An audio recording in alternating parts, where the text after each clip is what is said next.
clocks. Go around, left side. That's crazy, you'll crash. No, I won't.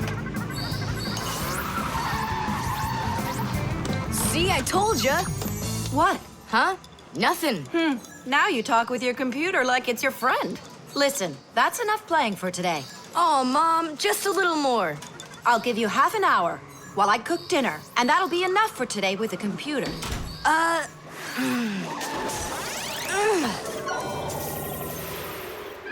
This stinks. I'll never get through all of these levels in half an hour. No way. Hey, but what if we could stretch out the half hour? How? We could take the hands on the clock and move them back a little. Mom will catch us. Fine, then let's slow down the speed of the clocks. Yeah, But how? You gotta know things like that. Since olden times, many clocks run with the help of a pendulum. The pendulum controls how fast the hands of the clock turn. If you make it longer, the pendulum will start to swing slower, and the clock's hands will slow down. If you make the pendulum shorter, the clock will tick faster. Most clocks that are made today don't use pendulums. They run with the help of springs or with an electronic chip instead. But even so, there are ways to change the speed of these clocks, too.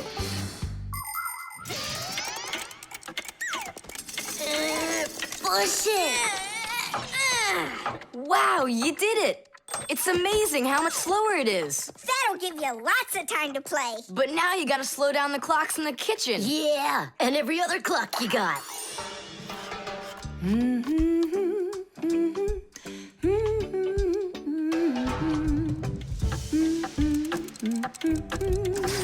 I just have to turn this to make the pendulum longer.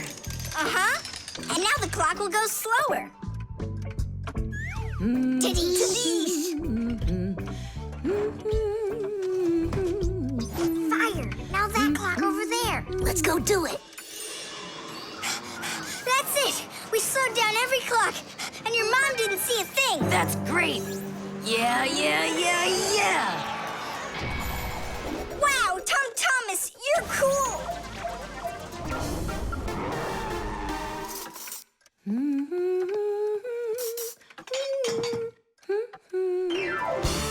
Amazing! He got another one. Awesome. You're unbelievable. Way to go. Huh. That's strange. Hooray! Incredible. Yay, I did every level.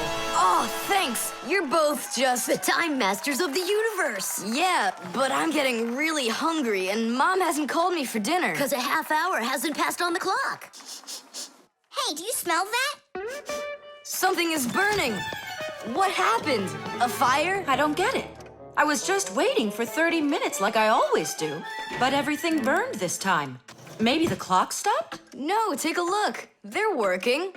Oh, I'll make you some oatmeal. Oatmeal for dinner? Mom, I need to, I'll be right back. You see what you've done? Time masters of the universe? You gotta go speed those clocks back up. Okay. We'll speed them up. They'll be caught up in no time. Humans have come up with lots of different ways to measure time. For example, if you stand a stick in the ground, you can measure the time of day by watching where its shadow falls. That's a very simple clock called a sundial. Another simple and ancient clock is a water clock. It keeps track of time by measuring how much water has poured out of it. And if the clock uses sand instead of water, it's called an hourglass. But humans weren't able to accurately keep track of the time until they invented mechanical clocks. They come in all sorts of sizes, from grandfather clocks to watches worn around the wrist. Today, we also have easy-to-read and accurate electronic watches and clocks. But the most accurate clock of them all is the atomic clock. It tells the entire world the exact time.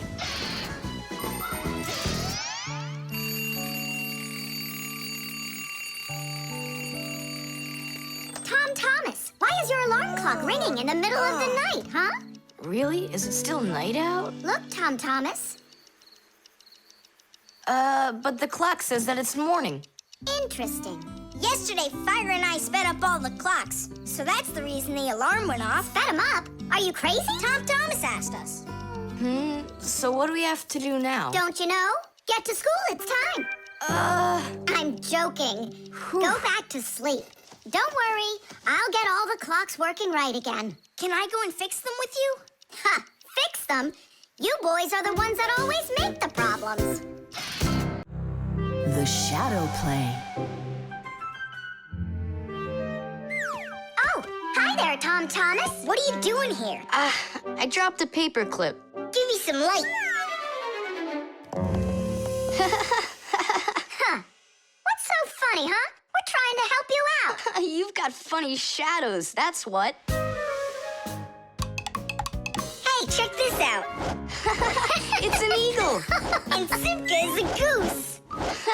She looks more like a moose. I do, huh? All right, and take that.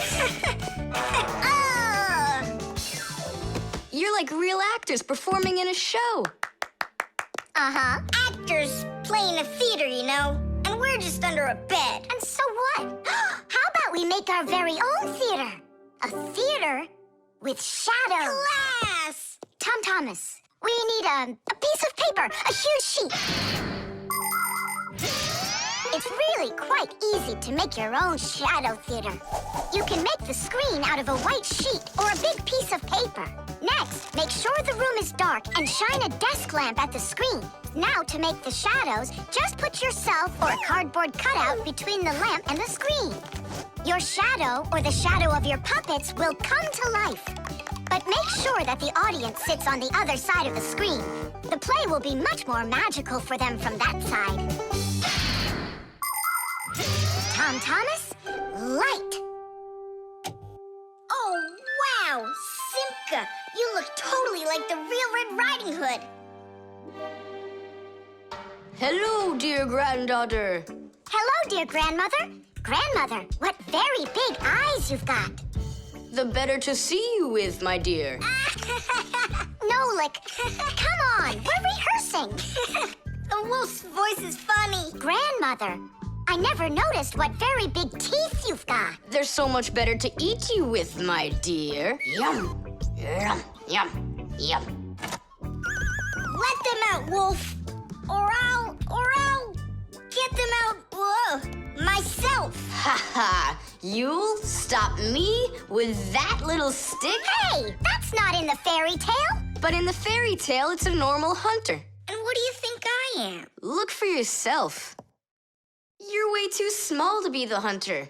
Fine, then go do your play without me. Well, I guess I'll have to make the hunter out of paper then. That's all. Take a break. I'm really thirsty. She was so salty, that grandma. Nolik, don't be upset. The wolf is huge and I'm so little. Then let's make you bigger. You see? Now you're bigger. Yeah, you're right. And if we go back here, then I'm even bigger. Now you know. If you go back here near the lamp, your shadow will get bigger on the screen. Class! There are just so many different kinds of theaters in the world. In the dramatic theater, the actors speak the lines of the playwright. At the opera, the actors don't speak their lines. They sing them, accompanied by an orchestra. And here at the ballet, the performers don't speak or sing their parts. Here, the story is told with dance. There are also theaters where the performers are animals. In an animal theater, you can watch performances by cats and dogs, or goats and pigeons, or even bears and seals.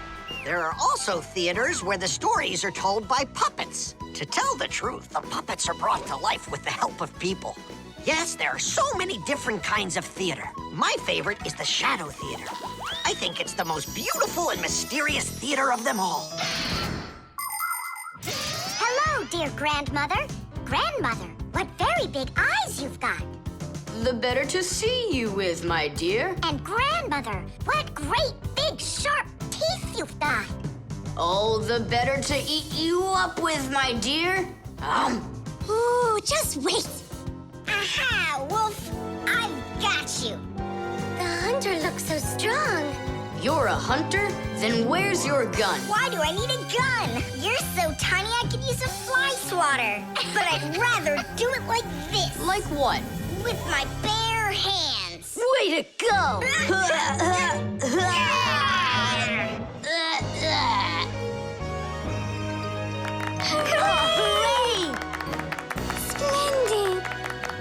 was your favorite? Mine was the grandmother. Well, I think Red Riding Hood was the best. For me, the hunter. He was so mighty and so fearless. And for me, the special effects. The suction cup.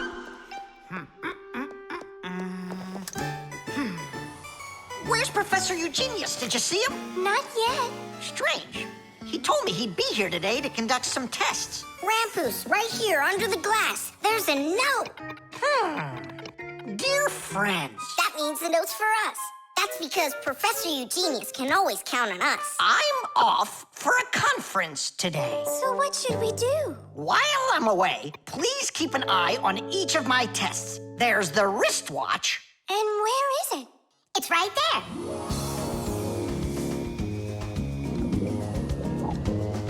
Look! How come the watch is in the water? So the fish can know what time it is? Nolik, don't be silly. This is the test he made for the watch. You see? It says water resistant right there on the back. That means that water shouldn't get inside of it. I see. So the professor needs to check if it will work underwater. Understand? Yep, I got it. The watch is working. So now, the doorbell test. We'll go look. It's over there.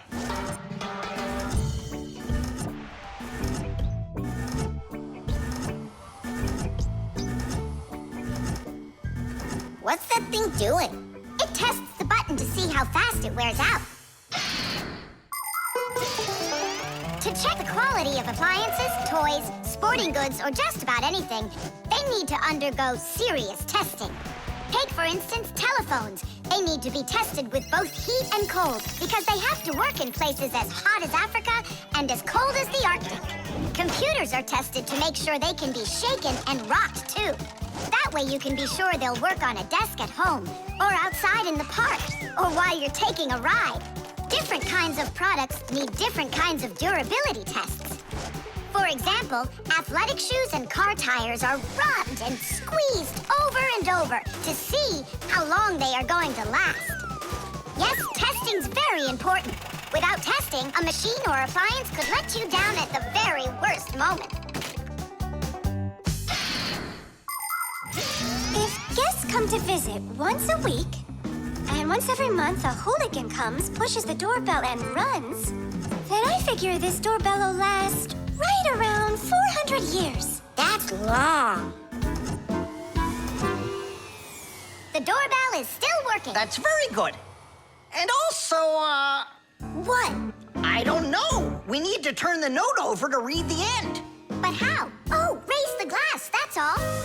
Hup, hup, hup.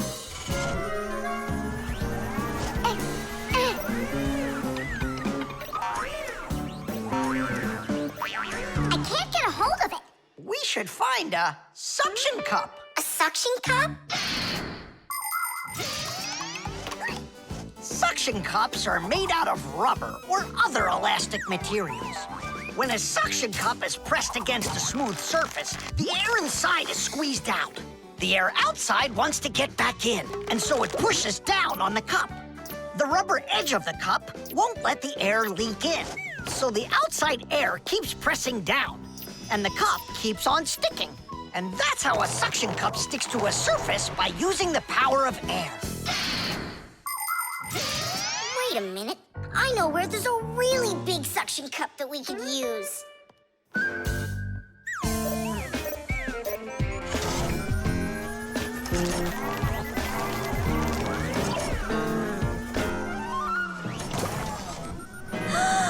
That's a huge suction cup, Nolik. Stiddies, stiddies, stiddies! Well done, Nolik. Only we need to hurry before air gets under this suction cup and it unsticks. My suction cup will never unstick. Well, let's see what it says here. Simka, you'd better hurry. And make sure nothing gets broken here in the laboratory while I'm away. Huh, and what could get broken around here? Ah, the glass, look out!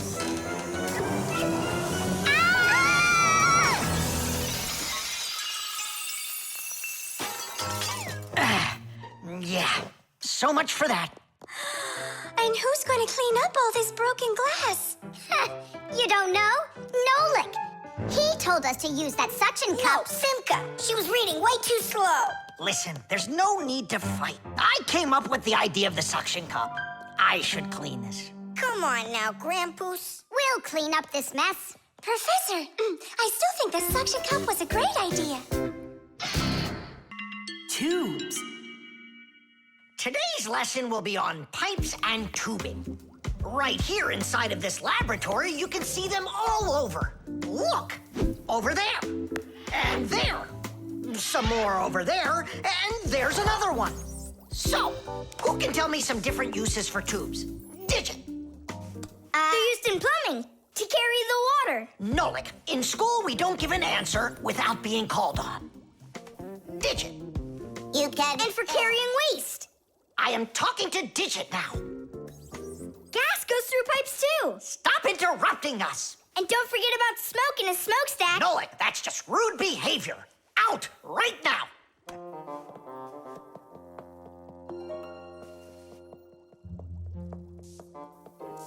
All right. And a shower hose. That's also a tube, right? I told you to get out. Yikes! And a vacuum cleaner's got one too. And those spyglasses that pirates use when they're sailing. Hey, what do you say we all go and sneak out of here? Great idea. Let him call out to himself. Shh.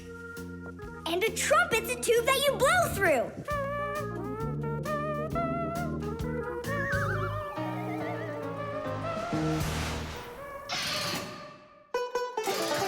Nolik is my younger brother. There's a lot he still doesn't know, but that doesn't stop him from getting involved in things he probably shouldn't. Unfortunately, that can get him into trouble. So, every once in a while, me or my parents have to rescue him. No, I wouldn't call Nolik a pest. He's just a bit curious. That's why he broke the #1 Fixie rule, hide from humans. Nolik's the one who first became friends with Tom Thomas. Well, I was there too, but Nolik started it. Actually, first it was Grampus. Many years ago, he befriended Professor Eugenius. And after that, the professor let us have our school in his laboratory. So it turns out that Nolik is just like his grandfather.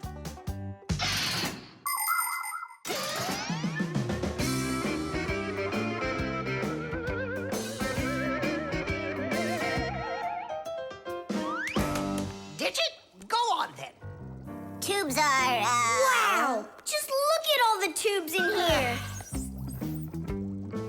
There's rubber ones and glass ones that are curvy. Oh, yeah! Pens! Parts of them are tubes, too. He stopped talking. He ran out of ideas. And those tube slides at the water park. The barrel of a rifle and the shell of a bullet. Those are tubes. Oh, there's a tube with a serious crack. And it's also dripping and hissing. It's dripping? Where? How can I show you when you kicked me out of class? What's going on? Take a look. That tube up there is leaking. That's acid dripping out. Is that dangerous? It's awful. Any second now, it'll explode. Where did Professor Eugenius go? He went to eat a sandwich. So what do we do? It's a disaster. Don't panic. Fire, Verda. Go to that hose and shut off that valve. Simka, go get a pack-a-mat. We'll fix this pipe ourselves. It's very important to be sure that a pipe won't leak. But making pipes that won't leak isn't so easy. Pipes can be made by rolling up a sheet of metal and sealing it up. Unfortunately, the seam can break, and that's why people have figured out how to make pipes without seams. They do it by stretching out hot metal on special machines.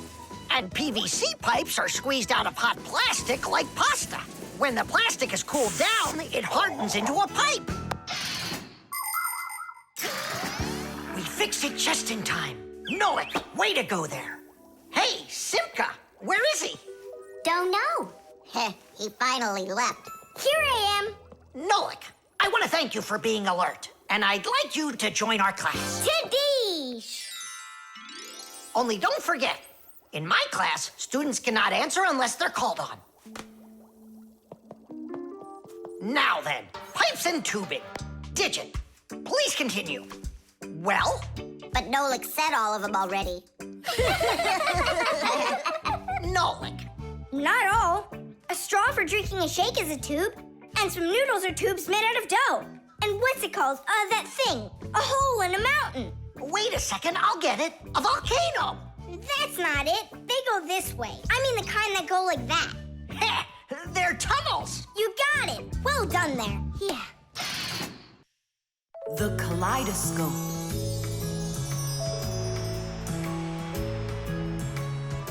Tom Thomas, when are you gonna give me a peek at your new ball? I just can't wait. I told you, you can see it as soon as I hang it up. You're not peeking, are ya? No, I'm not. Oh! So can I look at it now? Sure, take a look. Which one? This one. You broke it. It's okay. Don't be sad.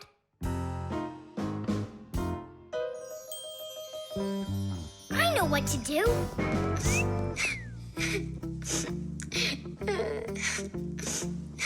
Tom Thomas, look inside the kaleidoscope. What for? I looked already. Come on, there's something in there I'm sure you've never seen.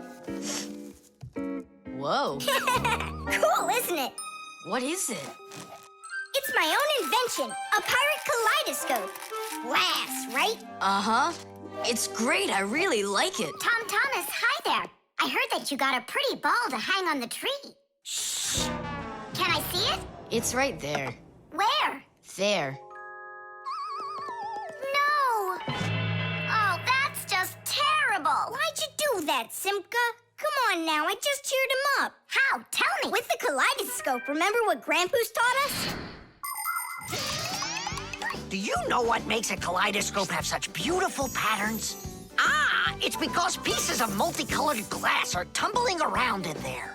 And it's also because it has mirrors inside. Usually there are 3 of them, and they are arranged facing each other. That way, each piece of glass makes many, many reflections that create the kaleidoscope's beautiful symmetrical patterns.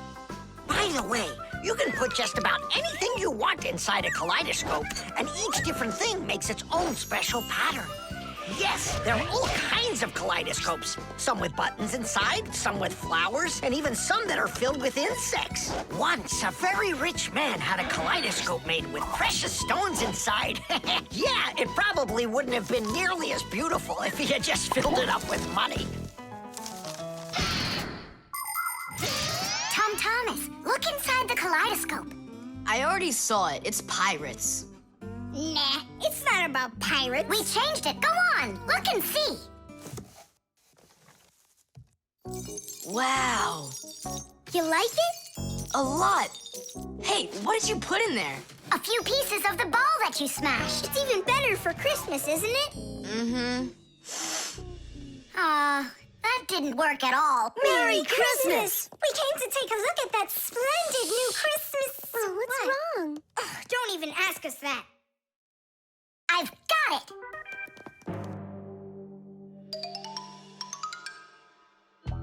Tom Thomas! What? Look inside the kaleidoscope! Again? I don't want to. And I'm telling you, you've got to. Fine. Cool, yeah. Merry Christmas! Thanks so much. Now don't you feel good again? Yeah, it's really something.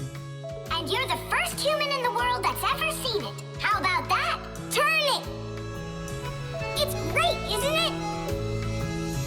Wondrous designs that tickle the eye in the kaleidoscope. Shimmering scenes, gingerbread trees in the kaleidoscope. Magical flowers just blooming with light. Petals that glisten and gleam.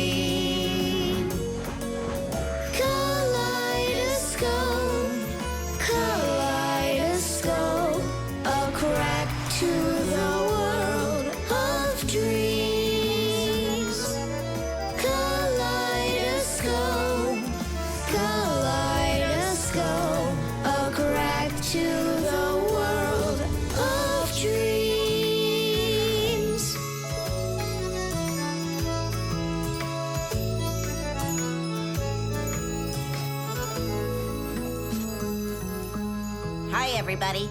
Tom Thomas, I came to look for myself at that beautiful Christmas... It's okay. What's more important? Having such awesome friends? Or some ball hanging from a tree? Modeling clay.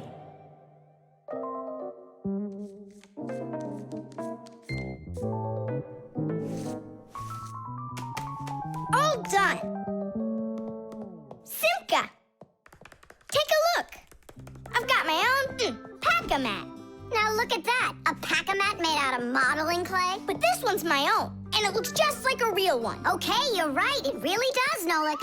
Simka, Nolik, what's up? Hi there, Fire. Want to play some tag with me? I really wish I could play tag, but unlike you, I've got tons of work. Yeah, like what? Well, a bathroom hook fell down. Tom Thomas broke the lamp on his desk. The aquarium has a tube that's leaking. So go and play. I have to get a pack-a-mat. Oh. I wish I could play tag. Hold on. Nolik, you've got a pack-a-mat. Uh-huh. Although I gotta say, it looks a little strange. That's because it's... Let's fix everything before Simka with your pack-a-mat and my Fixie board.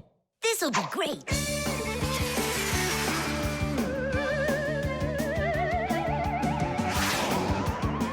So where is that hook that fell down? All right. Nolik, get out some sticky stuff. From where? Obviously, from out of your pack-a-mat. But it isn't real. I made it out of modeling clay today. Out of clay? Well, it totally looks real. Long ago, back in the Stone Age, people learned how to use clay to make their dishes and sculptures. But the modeling clay that we use nowadays was only invented about 100 years ago. Actually, modeling clay is just plain old clay with some ingredients added so it won't dry out. And dyes are mixed in to make all the different colors. There is just no end to all of the fun things you can make out of modeling clay. I got an idea. Go on, turn around. What are you doing? Grabbing glue out of your pack-a-mat. All right, get up here. Will it stick? Yeah, of course it will. Let's go and fix the lamp.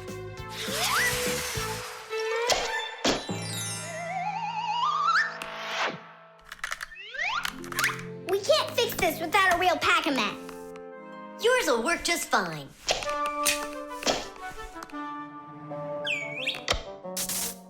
Tadish! So, what else did Simka have to fix? The aquarium. Hop on.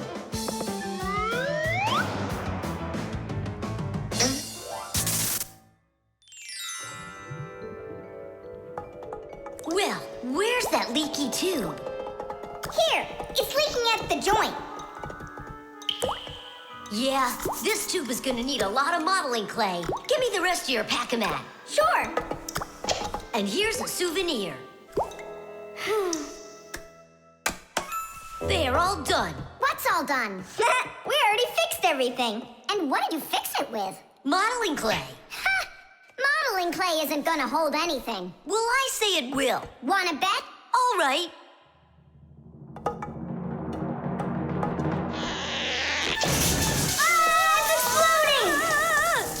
What in the world is happening here?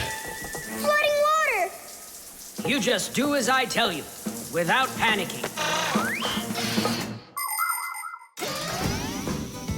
Did you know it's possible to make modeling clay in your own home?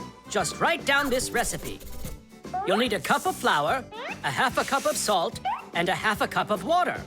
Now, mix the salt with the flour and add the water little by little. Mix it together really well. What are you saying? That it looks just like dough? Well, that's exactly what it is. It's just not for eating. It's way too salty. But you certainly can sculpt things out of it.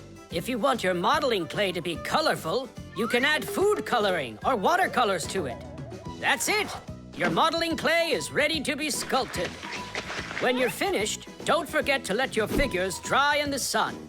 That way they'll get nice and hard and last you a very long time.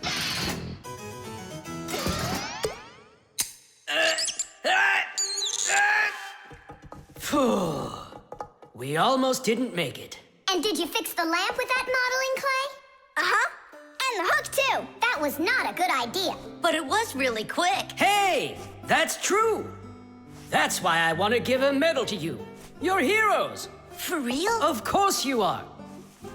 And here it is, your medal. But it's made out of modeling clay. Your reward fits your heroic deed. The stain.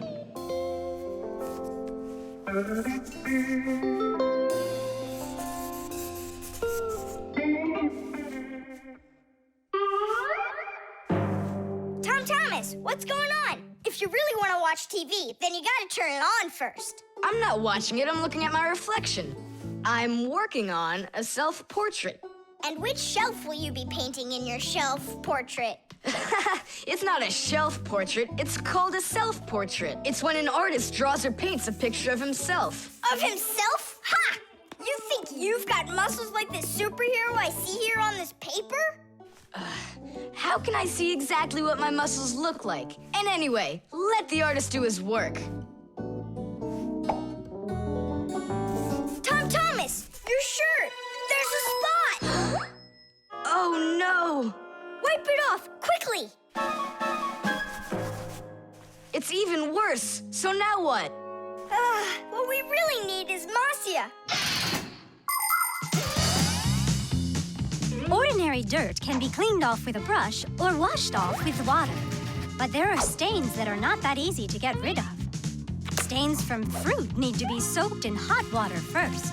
Blood stains, on the other hand, should never be washed in hot water. You can clean stains from paint or rust as well. Only for those, you'll need to use a special stain remover. But stain removers should only be used with the help of a parent or other adult that knows how to use them safely. Hey, I know a great way to do it. What do you use to get rid of pencil marks? An eraser. Only this shirt isn't paper. And so what? Let's try it. What's the harm? Now I've got 3 colors to get off. New idea. We should paint over it with this correction pen. With whiteout? Yeah! That was a bad idea. Now I got it. You have to use some water.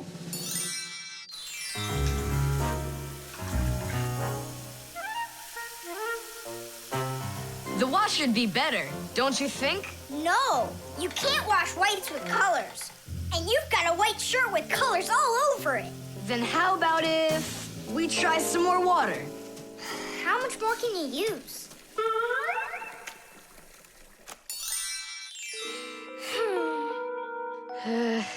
Any more ideas? You know what? It's possible we did something wrong. Everything you did was wrong. You should have used a spot remover to clean off that stain. A spot remover? No way! Oh, take a look at it, Simka. I think it's marvelous. They painted that white shirt so nicely. Tula is Simka's best friend. She's very tall, almost as tall as Papoose. Yeah, she's the tallest one in her class. And she's strong, too. Tula loves to laugh, and she does it louder than everybody. That's just the way she is. Cheerful and kind. Ready to help anyone who needs it, and making sure her friends are getting along. Of course, I don't like that she treats me like a baby, especially since she's the one that's a scaredy cat. She can even get scared of a cute little spider. And she believes in all sorts of silly superstitions and horoscopes. Tula will believe anything you tell her, which is really great because it makes it so easy to play tricks on her. But she takes it all in good fun. That's because she's Tula. It was on purpose, wasn't it? Well, yeah. Tom Thomas, no! Your mom will punish you for just one of them. And now you're gonna make more stains? Don't worry, Nolik. I forgot that this is an old shirt, and I'm allowed to get it all dirty if I want. And I tried so hard to clean it. Put another spot there. And over here. One in the middle. And a line over there. Splendid. That looks great. And how about down there? Wow, it's like fireworks. Splendid. There's a name for this style of painting, and properly speaking, it's an abstract painting. They have lots of lines and spots, and everyone sees whatever they want in them. Yeah, look! A golden ball by the river! And there's Tom Thomas with an F on his report card. Tom Thomas, what did you do to your room? And your shirt? You know what they call it? It's, abstract art. There's something good in it. I like it. Abstract art. Isn't it great? Ah, my little artist. The bee. Tom Thomas! Hello. How come you're eating jam straight from out of the jar? Because it tastes so good. Oh, a bee!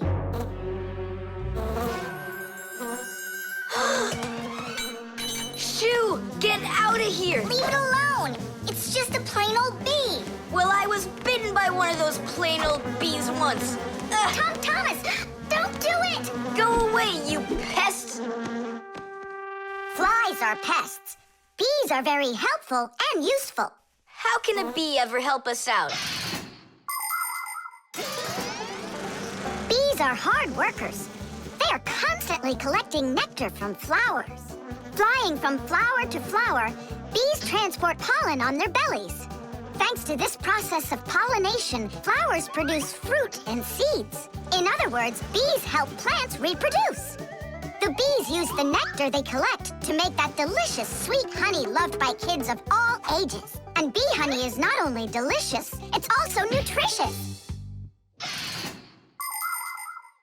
So I'm still afraid of it.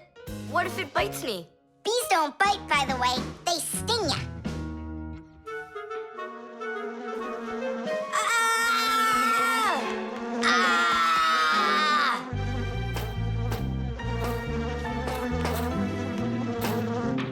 Well, now I'm gonna show ya. Don't! The bee's the one who should be afraid. You tyrant. Yeah, you let it go, tyrant. Why are you calling me names? Who's stopping her? She can fly away if she wants. We need to show her the way out. Well, how? Here, little bee. Fly this way. Why don't you try going? Then what can I say?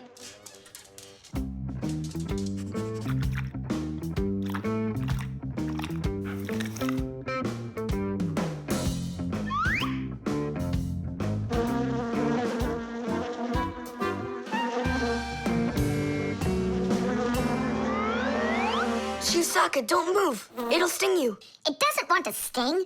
Both of you like to eat sweets. You like eating jam, and so does the bee. Why don't you carry Chusaka to the window?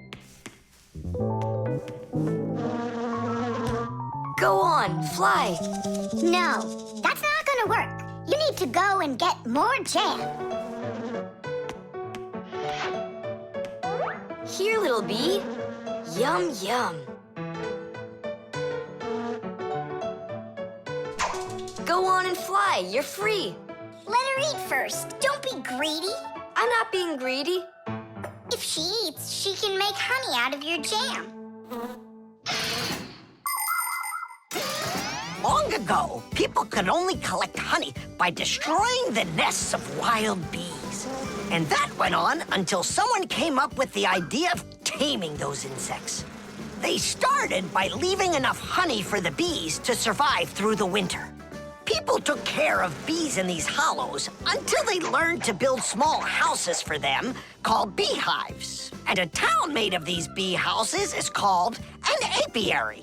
Bees live and work together in the beehives making honey, while beekeepers take care of the bees and collect the honey. Bees are real team players. They tell each other where the best flowers grow. Do you know how they do it? One of the bees does a dance, and then the rest of the bees watch the dance and learn where they need to fly. You poor thing. Tom Thomas tired you out. I told you there's nothing to be afraid of. You see? She's just so nice and kind. I'm not afraid of her. She wouldn't let me eat my jam, that's all. Well, now it's time for you to fly away. Whoa! She's playing rough here. I want to try. Nolik. You're too little.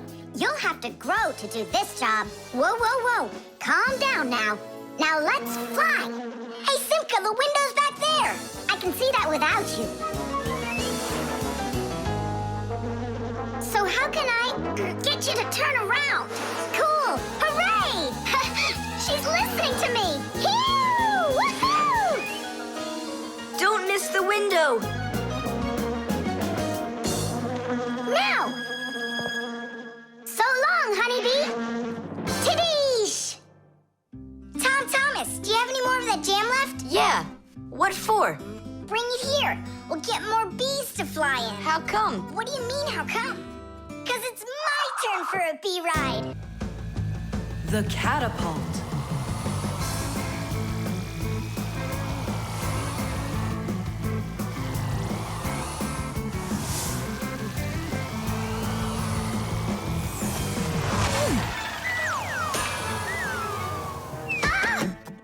What was that, huh?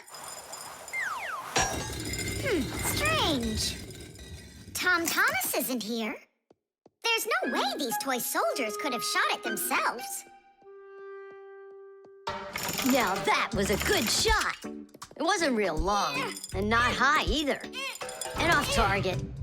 It was pretty awful. It was good, but awful. I got it. So what do we do? We need to raise it up a little higher. Hey, Fire, Nolik! Why in the world would you shoot at a Fixie? Fixies, they're supposed to be in school right now. Actually, I'm on my way to school. How about you, Fire? Why aren't you in class? Because there it's totally boring. But here, look at what a cool shooter we found. Ha! What did you call it? You've got no idea what this is. It's called a catapult, guys. A cat with gold eyes?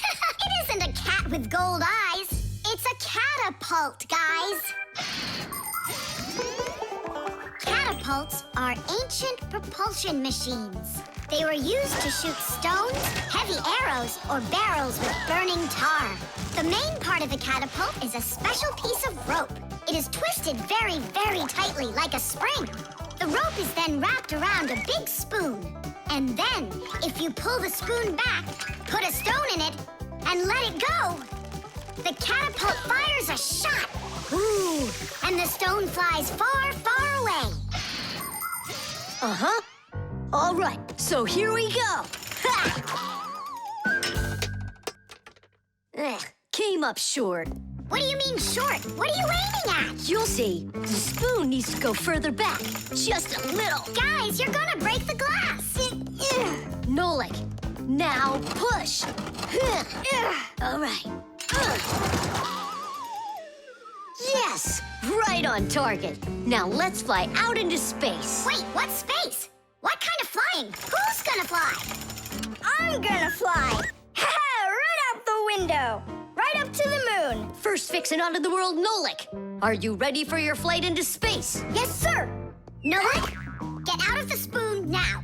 I'll be the first Fixie on the moon. Yeah. Nolik, enough of this. What kind of joke is this? It's not a joke at all. He's gonna fly into space. And how come it's not you? Because he's lighter. Hold on. Humans didn't go straight into space themselves. They sent dogs out there first. Nah, Chusaka's not gonna fit in here. Simka, why don't you go and let us finish? Fine, I will go. But only after Nolik finds himself a helmet. You're right about that. I'll go find a helmet.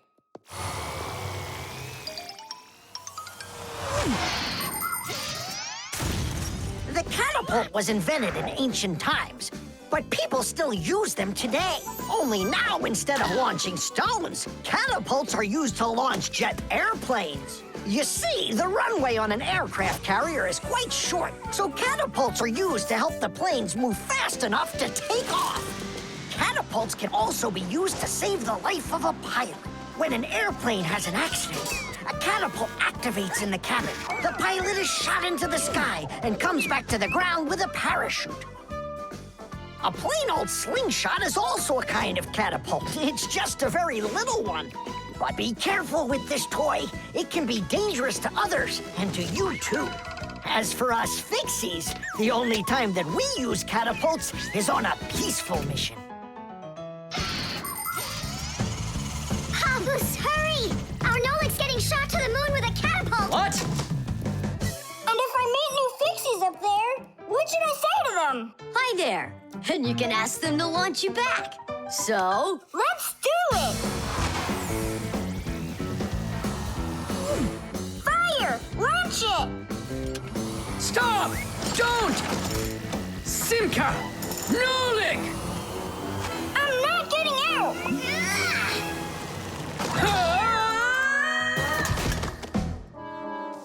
Whew!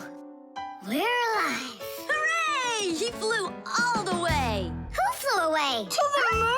Nope, just a bit short. It's not our fault.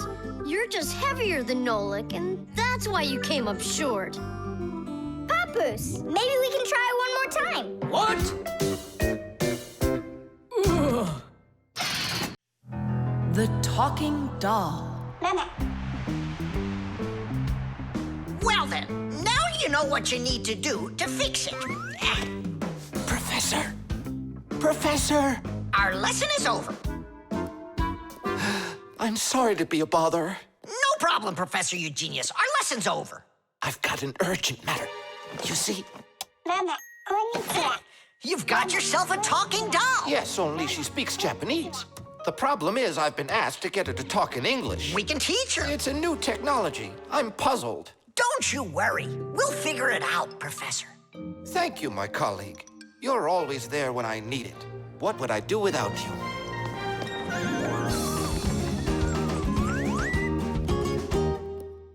Professor, can you tell us how toys talk? Not now, children. We'll learn about the doll tomorrow. Now it's time to go home.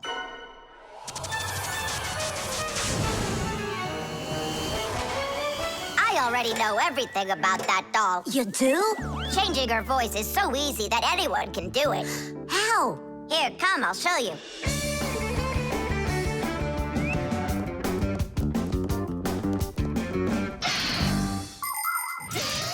Early talking dolls used to work with a noisemaker inside. When the doll was turned over, air inside the noisemaker got pushed through a squeaker at the end of it, making a noise that sounded like the word mama. Mama. Funny. Today, the noises are recorded onto an electronic chip that's part of a little player inside of the doll. Just press a button, and the sounds start playing. So now dolls can say much more than just mommy or daddy. They can say anything at all.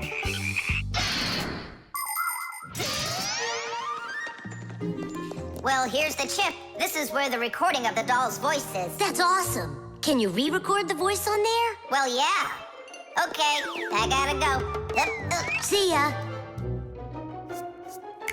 Wait, Nolik, I thought of a really funny joke to pull. What if we sort them and then we do something? Well, now, as I promised yesterday, I'm going to tell you all about talking dolls. Some start talking when you rock them, while others react to noise. And for this little lady, you need to press a button to get her to talk. Who wants to? Tula. Me?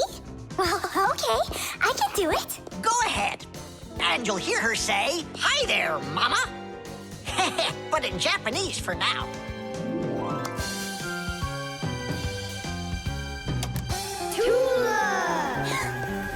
Tula, is that Japanese for hi there? Tula! Why are you hiding a picture of Digit in your packer mat?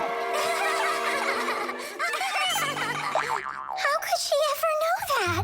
Maybe you're in love? That doll is alive! They call that joking.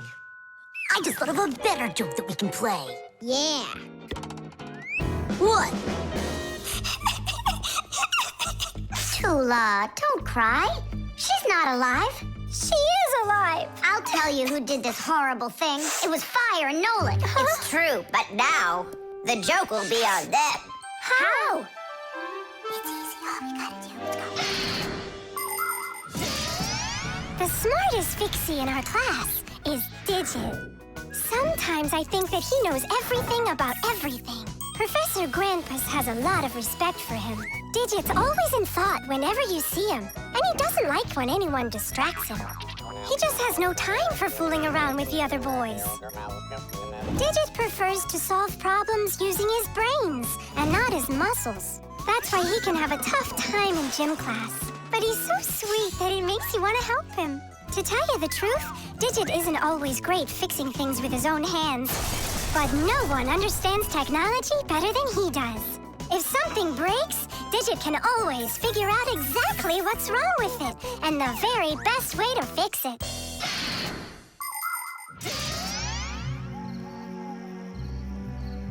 We're gonna make it even funnier this time. Uh-huh. You came back? What? You troublemakers. Now I'll show you what happens to bad boys who hurt girls' feelings. Oh, you got scared. Who's crying now, huh? They probably thought that the doll came to life. You know what, Digit? I just started thinking that it might be better if she were alive. You know, Tula, you sure are hard to please. Nolik's Cube. Whoop. Tom Thomas, you'll be late for school if you don't stop. School? Don't you worry. What's he breaking this time? This time, nothing. He's solving a Rubiks Cube, Nolik. Whose cube is it? The Rubiks Cube is the most popular puzzle game in the whole world. It was invented by Professor Rubik from Hungary. A cube has 6 sides on it. And on a Rubik's Cube, each of these sides has 9 squares that are all the same color. You start by mixing up the colors. To solve a Rubik's Cube, you have to turn the pieces, and you keep turning and turning them until each side is one solid color again. For instance, red or yellow or light blue. That's nothing. Hey, Tom Thomas, how long have you been messing around with this cube already? It's been 3 whole days of turning. 3 whole days? We could solve that puzzle in 5 minutes, now couldn't we, Simka? Oh, really? Then go right ahead. I'm off to school. Well, you ready to show Tom Thomas who's boss? Just count me out. Hey, I thought you said Rubik's Cubes are easy to solve. I never said anything like that. This problem is all yours, Mr. Bragger. All right, I'll figure it out myself.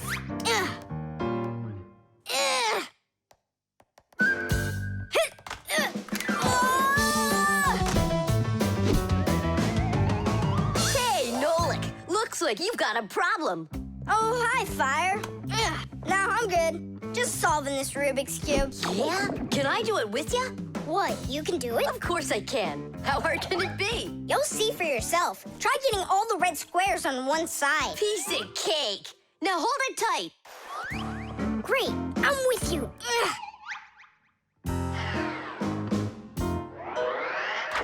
Whoa!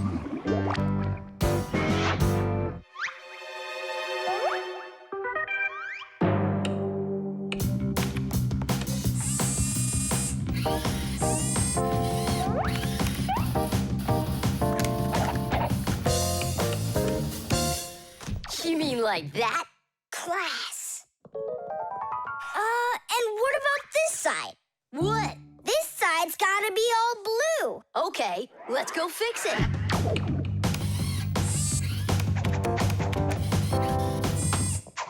There, like you wanted. Now what happened to the red side? Huh? Simka was telling me that on each side there has to be one color. Oh, like Simka'd be able to do this? Simka can do it all. Well, if Simka can, then I can too.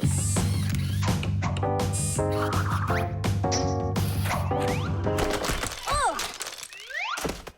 Fire! You busted the cube! I didn't bust it, I took it apart. Now let's put it together. And not just any way, but the right way. Puzzles are toys, games, or problems that force you to use your mind in a clever and creative way. Take a labyrinth, for example. In a labyrinth, the challenge is to find the one way to get through a series of tangled corridors. Another fun puzzle is a jigsaw puzzle. Here, you need to put together a picture out of many little pieces. For this, you need to not only pay attention, but be patient. And there are all sorts of puzzles for the computer. One popular computer puzzle is Tetris. In Tetris, different shapes fall down the screen, and you have to think quickly to get them to line up into rows. And solving puzzles isn't only a great activity for people, it's good for Fixies, too. That's right, puzzles are like exercises for our brain. There, all done. Nolik, you better hurry, because Tom Thomas is on his way home. Hi there, Simka. Just take a look at this. We did it. I can't believe it. How? Oh, it was a piece of cake. Simka, Nolik, I'm back. Well, I'm out of here. Ciao! Woohoo! Wow, you really solved it. It was Nolik. Nolik, you are cool. So how? You see, first you break it apart into all of the pieces, and then you put it all back together. No. That's cheating. You gotta turn the cube, not take it apart. Now I'll solve this cube, honestly. I don't think you can. Why you so sure? I glued it together. How come? So you'll stop straining your brain with it. Now the cube will always be the right way. But if it doesn't turn, it's not a Rubiks Cube. Well, yeah. Now it's a Nolik's cube, right? The camera.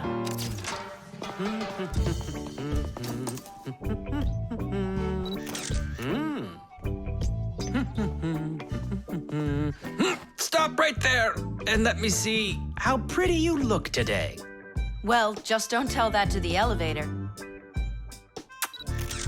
Bye-bye. Check it out, Nolik. Class, huh? You're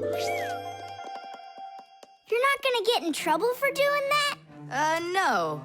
My dad gave me permission to take a few pictures with his camera. No, I mean the picture. You're sure that your mom and dad will like that you took it without asking for permission? But look, what a good picture. You know what, Tom Thomas? You're like a regular paparazzi or something. Paparazzi? They're the ones that take one photo and get millions, aren't they? You're right. And don't care about anyone except their photo paparazzis. Did you ever wonder how a photo camera works? Let's say you want to take a picture of nature. The light that's outside goes into the camera's lens. That's the glass eye on the front of the camera. The lens takes the light from the scene outside the camera and turns it into a tiny picture that's inside the camera. Then the picture is recorded onto a special electronic sensor called a matrix that's sensitive to light. Click, and there's your photo. What a great idea. Now I know. I'm going to be a paparazzi. Hey, what about your promise? What promise? To never take a picture of us. We're a secret. Stop. Hey, relax. I'll delete them all later. Tom Thomas, stop this right now. I won't until I get a photo of you. Nolik, let's run. You can't run from me.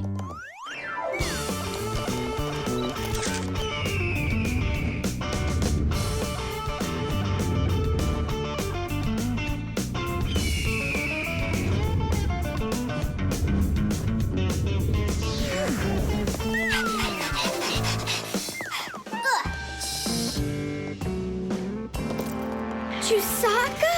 Aha! I've gotcha! The story of the century. The monster and its prey.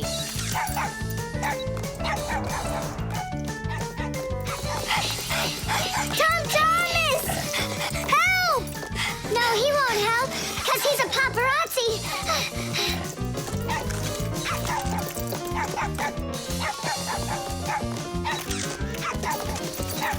Yes! I got it! That's my best photo yet! What's all this noise about? Awesome shot! The first cameras were invented almost 200 years ago, but they worked very slowly. If you wanted to have your portrait taken, you'd have to sit still for a whole hour. After film was invented, cameras got much faster, and it became possible to take about 10 pictures a minute. On a piece of film, everything appears to be backwards. Black parts of the picture are white, and the white is black. It doesn't look normal until the picture is transferred from the film to a piece of photographic paper. Now people shoot pictures with digital cameras that work without any film at all. You can look at what you shot instantly on a screen to see if you like it. And if you don't like it, you can try shooting another one. And today, you don't even need a separate camera to take pictures. Almost every mobile phone has one.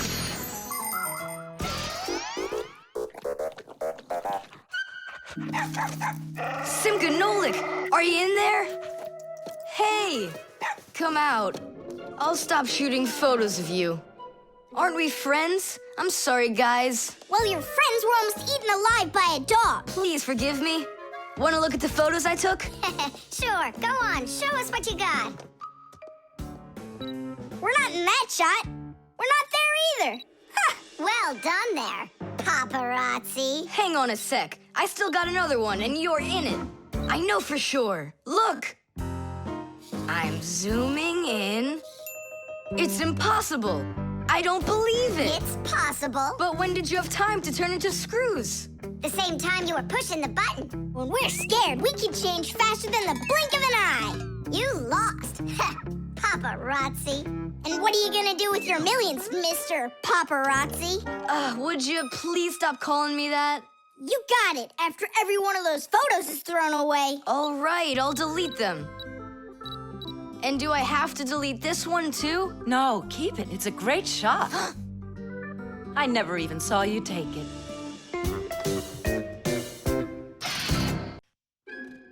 20, The armor. 23, 24, 25. Ready or not, here we come. I heard him. He ran into the hallway. You check the kitchen, Nolik, and I'll check the living room.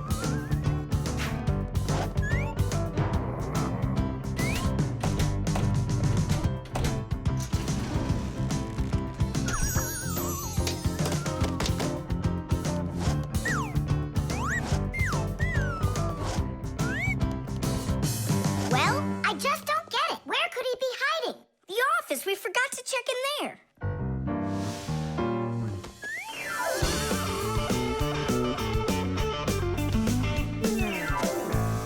There's nowhere in here for him to hide. Inside the shark.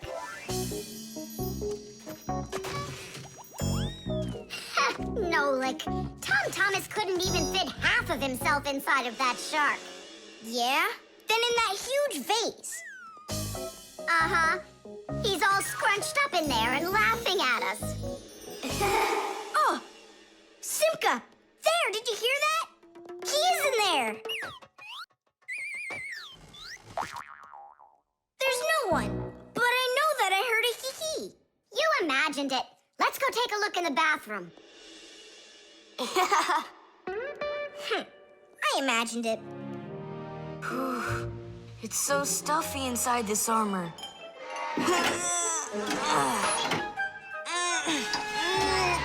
The arms got stuck.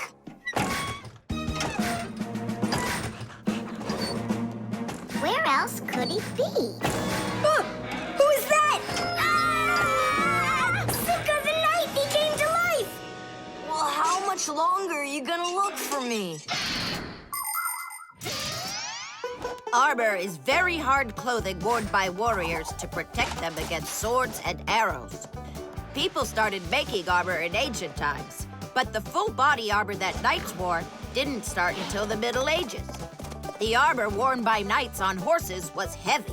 It could weigh 100 pounds, and if a knight got knocked off of his horse, he'd need help to get back up again. By the way, the knights' horses, they wore their own heavy set of armor for protection. Hey, did you turn into statues? Tom Thomas? Is that you in there? Who else? Lift up this visor, I can barely breathe. And how come we should do it? 'Cause I can't. Don't you see? My arms got stuck. We see. You look funny. Funny to you, but now I'm stuck and I can't get out of here. Come on, help me out, please. Great! Chusaka's just what we need right now. Chusaka, what's wrong with you? It's me. Hey, stop it.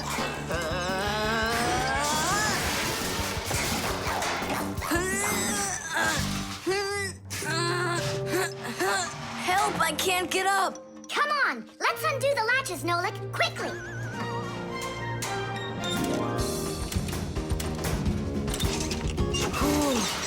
Thanks for helping me. It was nothing. I couldn't have done it without you. Let's put the night back together. Uh-huh. Before Dad gets back. Protective clothing isn't just for people who are fighting in battles. Travelers put on special nets to protect themselves against mosquitoes and gnats. And beekeepers wear protective clothes too. If they had nothing to protect them from bee stings, their job would be quite painful. Without their protective clothing, it would be impossible for firefighters to go into burning buildings and save people. And how could astronauts go into outer space without special clothing? It's freezing up there and there's no air to breathe at all. And that's why they wear a special costume called a spacesuit when they travel. The spacesuit not only protects astronauts from the cold, but supplies them with air so they can breathe. By the way, the Fixies also wear protective clothing so they can stay safe while they work. Well, there. Did we get it right? It looks like we got it right. Only, where's the helmet? Nolik went to get it. Tom Thomas, helmet delivery! Thanks there, Chusaka. Whoa there, Warhorse. Calm yourself down. There we go. It's all back in place again. Too bad that your knight looks like a ballerina twirling around. You see, his arm. I can't move it. It's stuck. Here's what we'll do. Give him something to hold.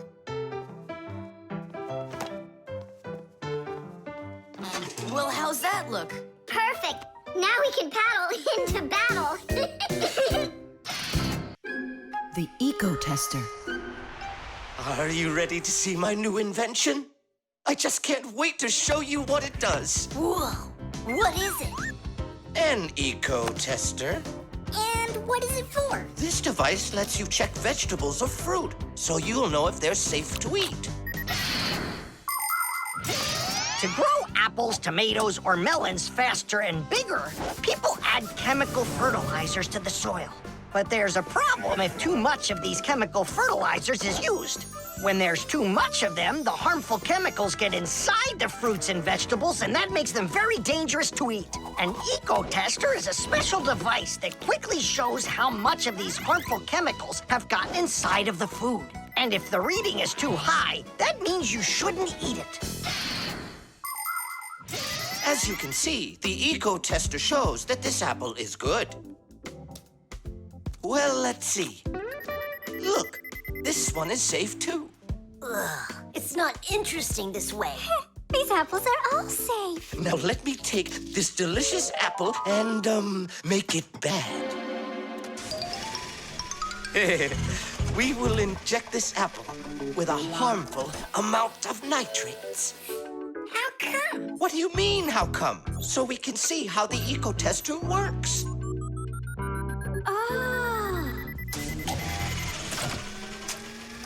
Whoa! Aha!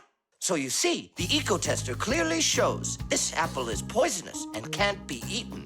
Is it only for apples or for any kind of fruit? Any fruit or vegetable. I can get a watermelon to show you. Could it really be true that watermelons can have nitrates too? Of course they can have nitrates.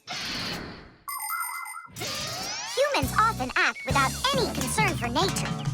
The waste from factories, airplanes, cars, and cities causes tremendous damage to nature. Species of plants and animals disappear. Air, water, and soil become polluted. And many other kinds of ecological problems appear. And humans shouldn't think that ecological problems are just nature's problems. Because when humans harm nature, they are also harming themselves. People breathe in the dirty air, drink polluted water, and eat food grown in soil contaminated with chemicals. If humans don't want to drink milk filled with poisons, and they want to eat ecologically clean fruits and veggies, then they must learn to treat nature as their friend. Hey, why don't we test these apples ourselves? Nolik, help me out.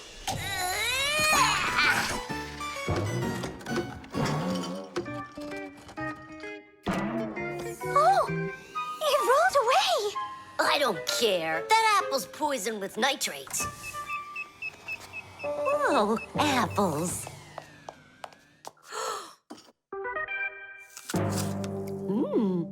Elisa, don't eat that! Elisa, stop!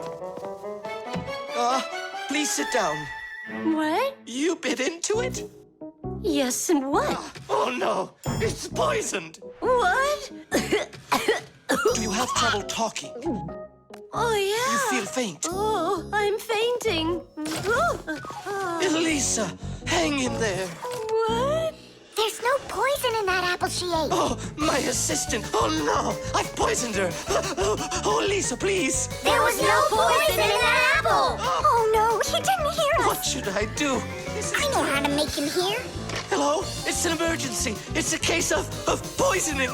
Not me. I poisoned someone. Yes, with an apple. Fire. Poison. Oh. Professor, this apple has no poison in it. The bad one rolled away onto the floor. Did it really? This is just fantastic news. Can you see me, Elisa? I can't see anything. How's that? I see you. I can see you. I can see again. I have great news. There's no poison at all in this apple. Are you sure? It's perfectly fine. Here, take a look. The eco-tester shows that there are no harmful chemicals inside. It's wonderful news. This is one excellent apple. And nutritious. This appliance of yours is simply wonderful. Now she'll say he's a genius. Professor, you are a genius. Thank you for saving my life. Oh, it was nothing. Actually, it was Nolik. He saved her life. I did? Dropping the watermelon was your idea, wasn't it? Ah, you're right. I saved her life. The draftsman. Pew! Huh? What? Hi there, Tom Thomas. What are you drawing? I'm not drawing. This is called drafting. What's the difference? Tell me, is that a circle? Sure is. And that? It's a circle, too. Only it's a rounder one. Of course. That's because I drafted it with a compass. And now I've got a real target. So now I'll load my dart gun. Whoa! Why'd you shoot that thing at me? It was the gun. I didn't even pull the trigger. What? Did it break? Let's open it up and see. There. This little part broke. Let me go find Papoose. He can help you. He can make another one. A brand new one. Wait, I can draft a technical drawing. Will Papoose understand how to read one of those? Are you kidding? Papoose is an expert at everything.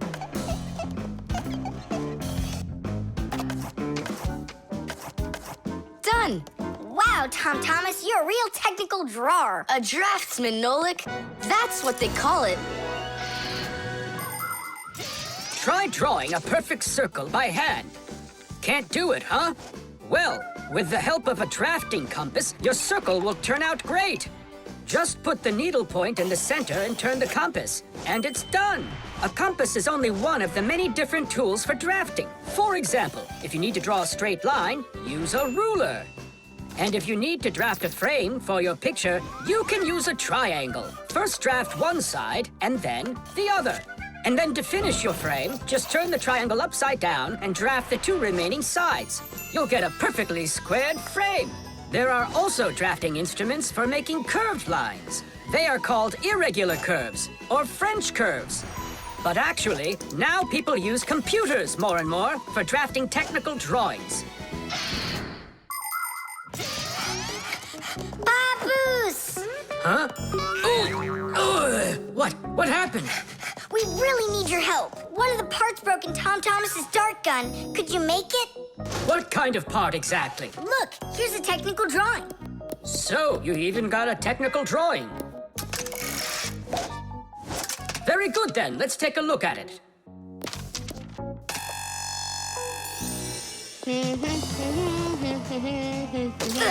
Here you go. Super. Let's see. It's not gonna work. You see, it sticks out here on the side. I need to draft another technical drawing.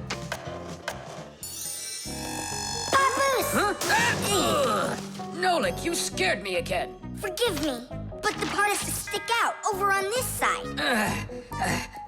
And you're sure that's all? That's all, for real. Tom Thomas, it's done. Listen, while you were gone, I realized that the part needs to have a hole right here.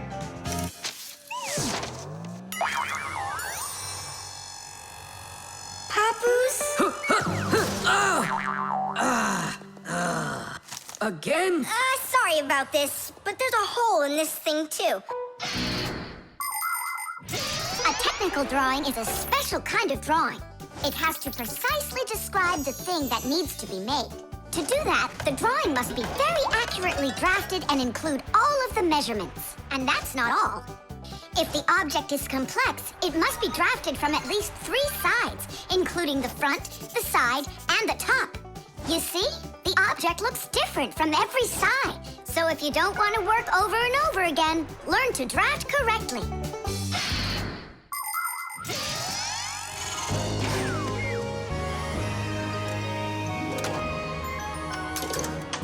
Kaboom. It works. Bullseye! And all thanks to our technical drawings. Yeah, after 3 tries, right? Some draftsman you are. Now I can draft all sorts of technical drawings. Even one of you if you'd like. No, don't bother. Hey, Great. that tickles. Now do me a favor in turn. Hey, what are you doing there? Just stop. What's going on? Now I think I got it. It's done. And what's that circle for, huh? That's the top view. You know what, Simka? That's what you really look like from up here. Nolik, take this over to Papoose. He can use it to make another Simka. No thanks, Tom Thomas. For me, 1 Simka's enough. The level. Tom Thomas, I'm really sorry. The movie this weekend, I have to cancel. You do? I need to go to Africa for work. I leave tomorrow.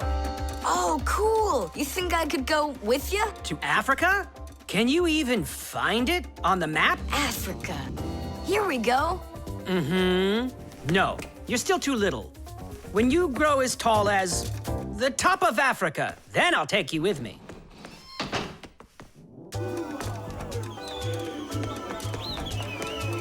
Here, there.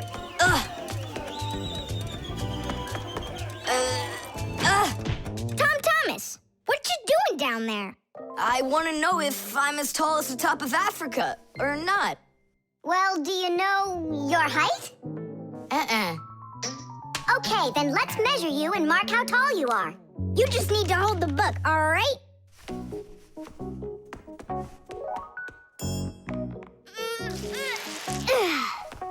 Simka, how do we measure what's higher? The top of Africa or this line over here?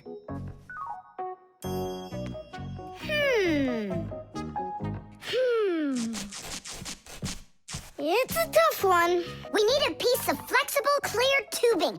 Oh, I can get it for you. I know where it is. And we'll build a simple tool to find out the answer. It's called a water level.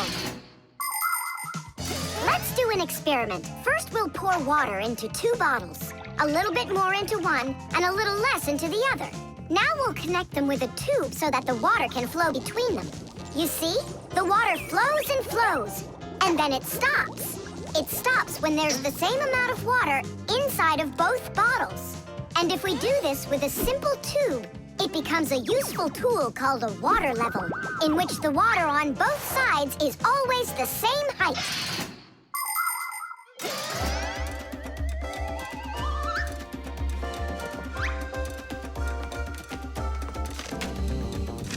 I'm gonna watch the water level on this end, all right?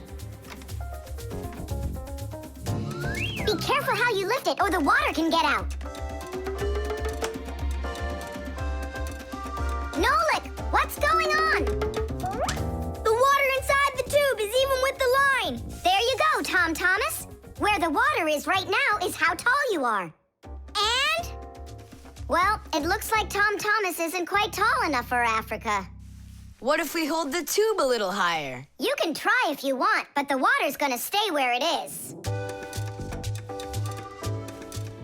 See? The water level on your side always stays the same as on the other side. I'm not getting that tall for a while yet. And what if we just lower the map a little? That wouldn't be honest. But it would be clever. There are a lot of great proverbs, but my favorite one is measure twice, cut once. And to measure things right, you need measuring tools. The simplest one is a ruler. With its help, we can find out the length of an object. A watch can tell us how much time has passed. A speedometer shows us how fast we are moving, like in a car or on a bike. An electric meter keeps track of how much electricity we are using. A decibel meter can tell us who is screaming or stomping louder. And a beam compass is used to accurately measure the size of a coin or a hole. We couldn't get by without wonderful tools like these. If we didn't measure the things we are building carefully, everything around us would just come loose and fall apart. Uh-oh. Dad! Dad! Look, Dad. That's strange. Looks like you are a little taller. Does that mean you'll take me with you? Yeah. Are you ready? Yay! But everyone who goes to Africa has to get vaccinated. You're okay with that, aren't you?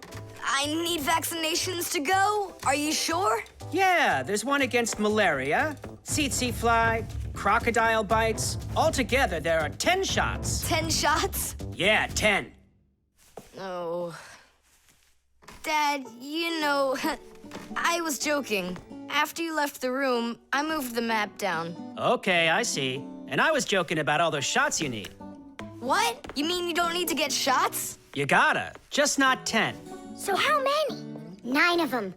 There's no vaccination anywhere to stop a crocodile from biting you. The elevator.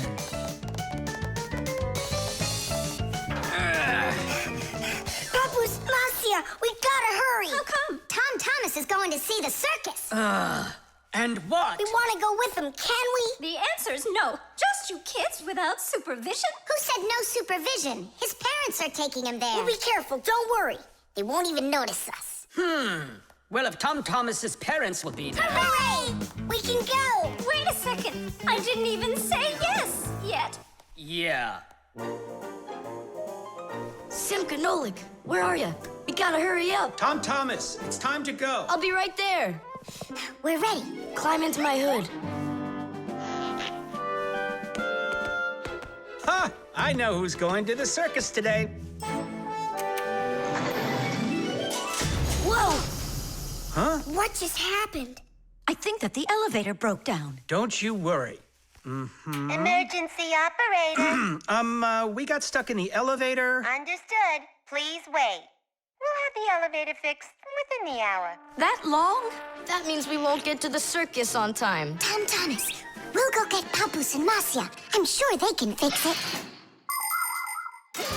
People need elevators to help them get to the upper floors of tall buildings.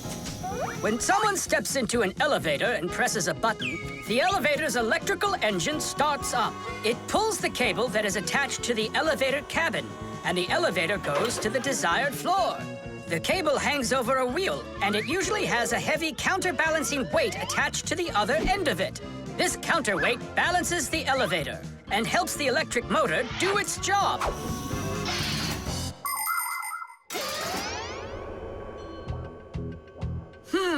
I wonder what the reason is. I think I see something over there that got stuck. Looks like you found the reason. We gotta go and fix it now, or we'll never get to the circus on time. You know, we can just have it right here. Ladies and gentlemen, presenting the Fixie Spectacular. And now your attention, please, on the high wire.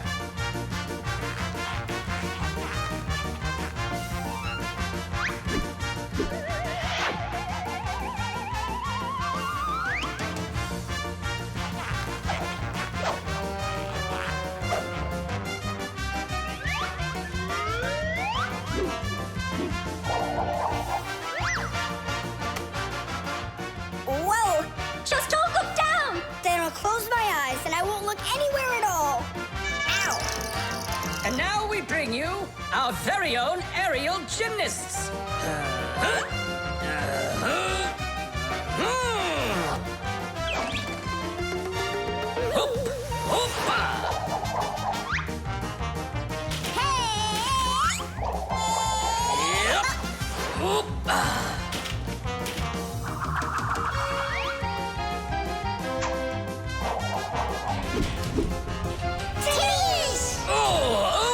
Tadish!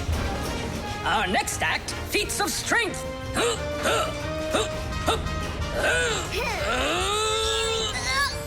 won't come out. I know how to fix it. With a death-defying circus act. Point your eyes up. Marcia, where are you going? Up to the electric motor!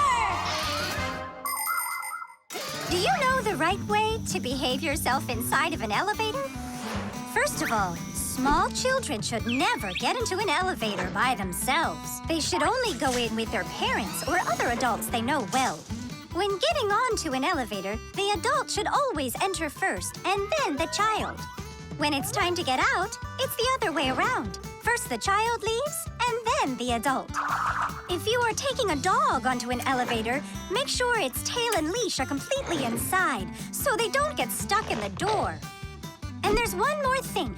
If the elevator suddenly stops for some unknown reason, don't try to break out of it yourself. Press the button that calls the emergency operator and wait for help from the elevator repairmen. Or the Fixies.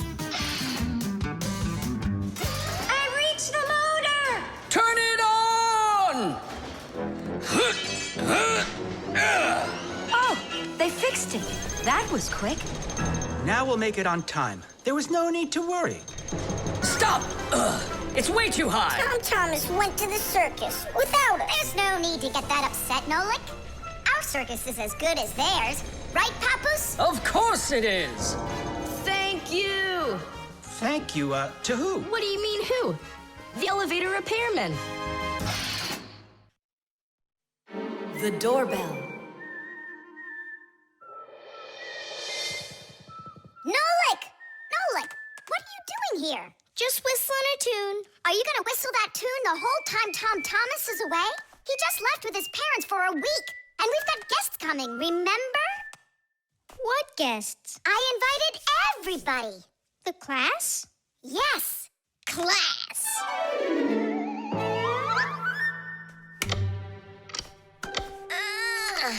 Are they sleeping in there what, huh? First they invite us, and now they don't want to let us in? I'll share the present with you then. Fire. Maybe you'll get it to work now. When they get here, they'll ring the bell.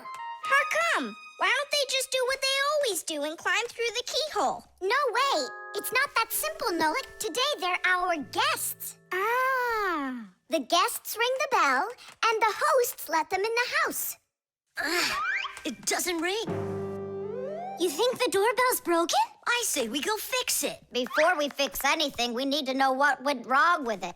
First we'll fix it, and then we'll know what it was. Back in the olden days, people would hang a bell over their doors with a string, and guests would tug on it to make it ring. Today, doorbells are electric, and they make all sorts of different sounds. Some buzz, some ring, and some even chirp like birds. The sound comes from a box inside the house called a chime. To make the chime ring, you push a button that's located outside. The button works just like a light switch, but instead of turning on light, it turns on sound. Verda, will you join me? Whoop! I gotta think about this. Yeah. Simka! You think your guests are gonna come at all? Simka! Tula? Hey! The doorbell doesn't work. It must be broken. That's odd. We heard it ring this morning. Nolik, let's go. First, we'll examine the contacts. Yep, good and tight. Okay, let's check the speaker.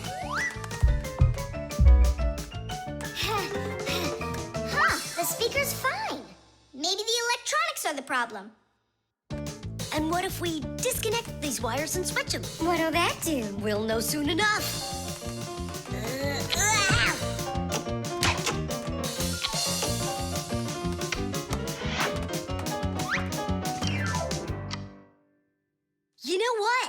Why don't we connect the wires straight together? Isn't that dangerous? We'll find out. Don't worry, nothing happened yet.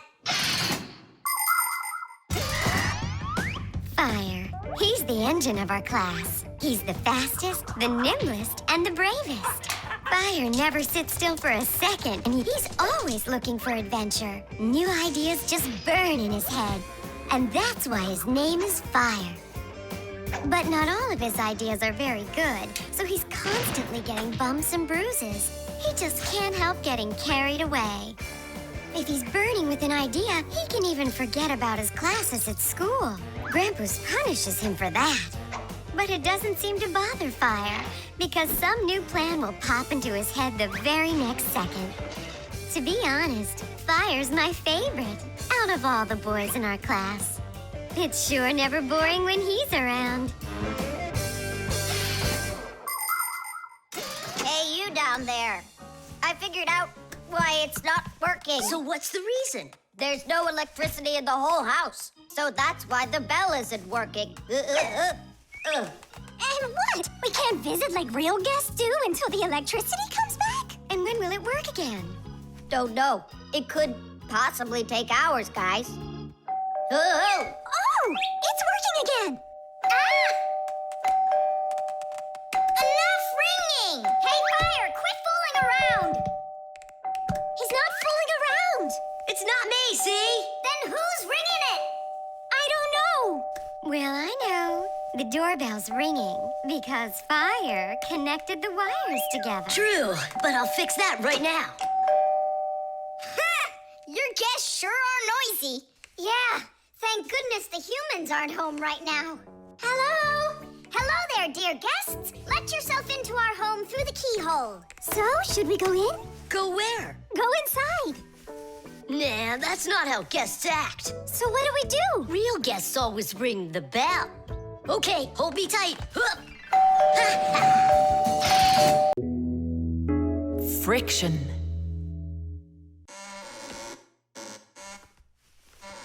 Oh, Thomas, that door of yours squeaks terribly. Yeah, and it's not easy to open either. Well, that's because the hinges are rubbing. That's why your door is not working right. How can I fix it? Just reduce the amount of friction. How? With some oil on the hinges. I can do it for you because I've got a Pack-A-Mat. All right.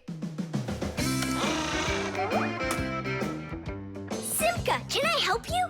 Sure you can. Wear the Pack-A-Mat, all right? Friction is the force that tries to stop something from sliding or rubbing smoothly against something else. Rubbing can make things wear out quickly if there's a lot of friction. If you want less friction, you need to put something on the parts that rub against each other, like oil. There are special kinds of grease used to keep clocks and wheels turning smoothly. And for skis, a special kind of wax can be used to make them go even faster. That's it. Now the top hinge. It's all done. Go ahead and check how it's working. It's not squeaking. I told ya. You guys are the best. I gotta go. Go where? I'm gonna go sledding. Maybe you'll take me with you? Sorry, Nolik. You don't have a sled to ride on. I'll see you later. Simka, should I grease the saucer? What for? It'll slide down the hill just the way it is. Ah, okay then. Wait here for me, Nolik. I'll be back real soon with a surprise for you. Yeah, oil slippery. I know what I'll do.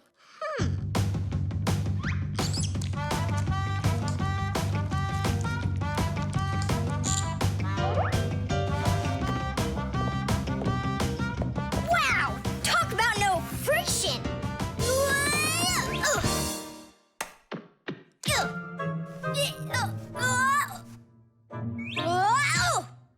Hey, anyone? Help! Simka! Nolik, are you all right? Just stay where you are. I'll be right there.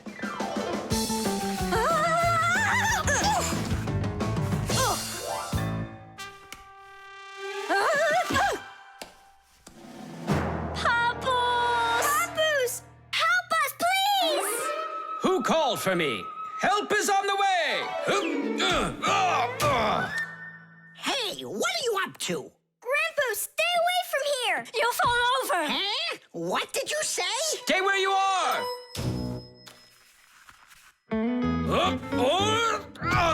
What happened here? I poured some oil on the table Why'd you do that? to reduce friction. That's brilliant. Nobody move. I know exactly what to do.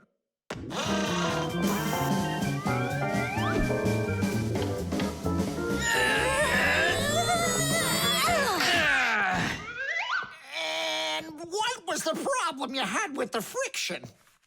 I want to see all of this oil gone in 5 minutes. Engineers are in a constant battle with the force of friction. They want less friction so that cars will run faster and their parts will wear out less quickly. But just imagine what the world would be like if all of a sudden there was simply no friction at all. Everything would start slipping out of our hands and falling off the table. Knots would untie themselves, and that's not the half of it. Cars wouldn't be able to run without friction either. Wheels would spin around and around in one place, unable to grab onto the road. We wouldn't even be able to walk. Because when we walk, we move forward by pushing off the ground with our feet. And how can we do that without friction? We can't. So now I think you can see why it's not so bad to have a little bit of friction in our lives. Whew. We cleaned it. But it's still so stinky. Nolik, I completely forgot. I promised you a surprise. Look, What is it? I made you your very own saucer for sledding. Oh, that's great. Only, what good is this thing without snow? Nolik, hey! Look what I've got for you. Snow? Yeah. Is it real snow? Really? Yep. Now you've got your very own hill to sled on. This is great! What an awesome surprise! And you don't need oil to make it go quickly. Yeehaw! The manipulator.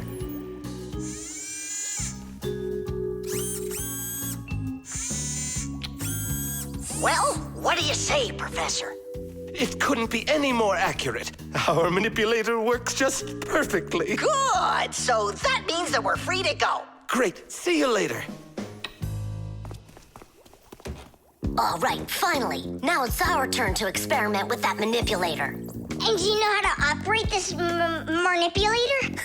Why do you think we were spying? A manipulator is a kind of mechanical arm that people use for difficult or dangerous work.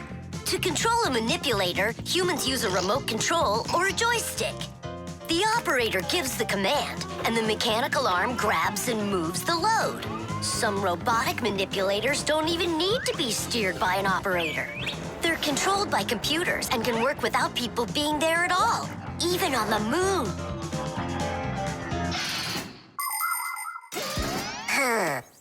What is this button for?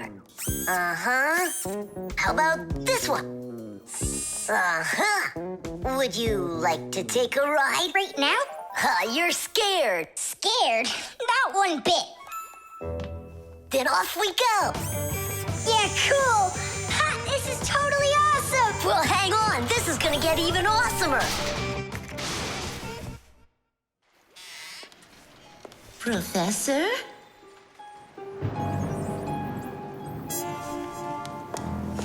Strange. What made this ladder just fall over? Ah! Am I crazy? Or is someone here? Oh, calm down.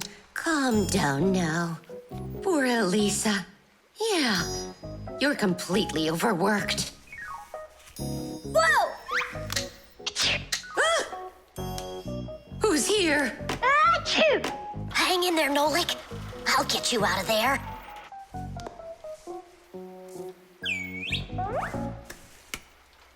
My compact's gone. Oh dear, what's going on? Ah! Stop this nonsense right now, or I'll call the police on you. I don't believe in ghosts. I don't believe in ghosts. I don't believe in... Ah! Where are you pulling me? I'm going to faint. I'm warning you. That's all. Goodbye. Ah. Throughout the world, humans use manipulators for all sorts of work. In factories, manipulators are used to lift and move heavy loads. They can also hand out the parts needed for assembly or even attach these parts themselves. In hospitals, more precise manipulators are used by doctors to help perform operations. Manipulators are also used in places where the work is simply too dangerous for people. For instance, where there are deadly chemicals, or places where humans can't get to easily, like somewhere underground where there isn't enough space to move, or deep under the water. Or in outer space where there's absolutely no air to breathe. So you see, mechanical arms are helpful in all sorts of places where humans are unable to reach things with their own arms. Hang on, Nolik. How can I get that thing open? Ugh, I got it!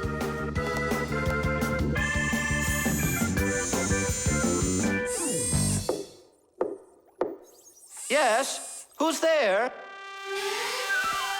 Ah! What's going on?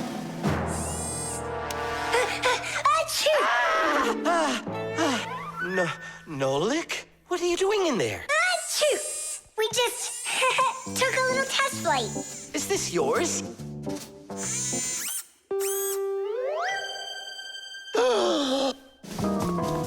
Elisa! Elisa! Professor, you genius. I was attacked by a crazy arm. The manipulator. It's your imagination. Look, it's come back. Stop, I'm telling you. Professor, you genius. It heard what you just said. Calm down, it's okay. It was a little malfunction, but I took care of it. You are just astounding. And don't think that I'm through with you. With me? With you? No, with the manipulator. Let's go, Elisa. Yeah, let's go, Professor. Great job, Fire. And why fire? Achoo! Knots.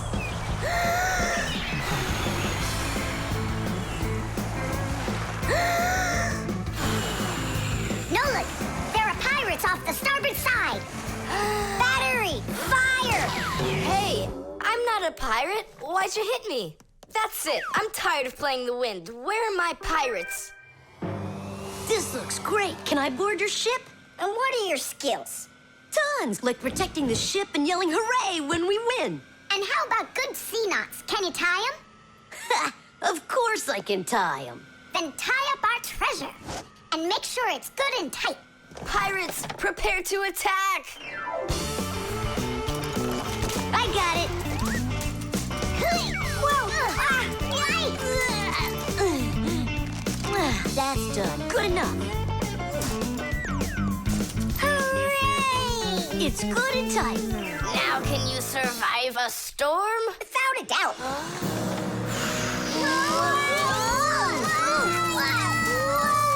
Our treasure! It's sunk into the sea.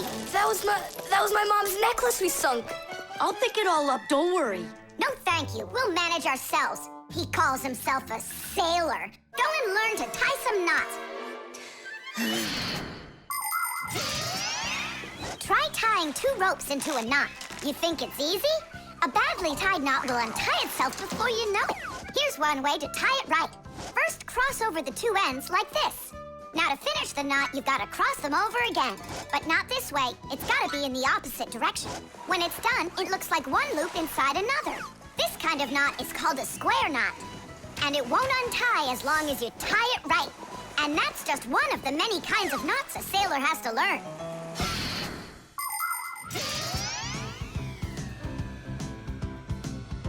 Oh! Okay. I knew I could tie it. Now what else is there to practice on around here?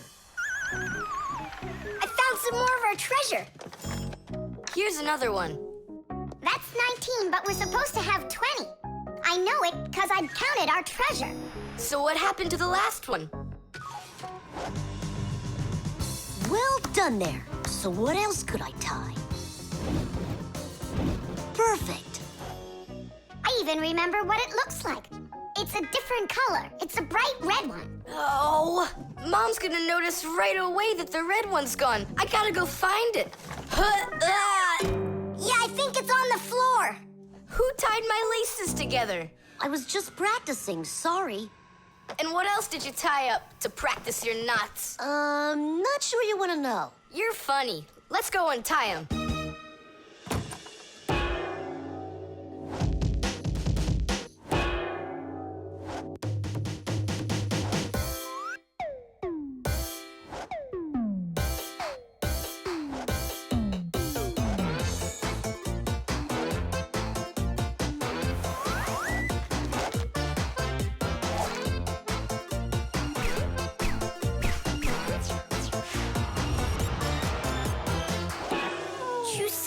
Don't look at me that way. I'm scared. She's just staring at her own whiskers, Nolik. And what have you done to her whiskers? Well, I tied them with a square knot. Fire, you're just a blockhead. And why don't you tell us what else you've done?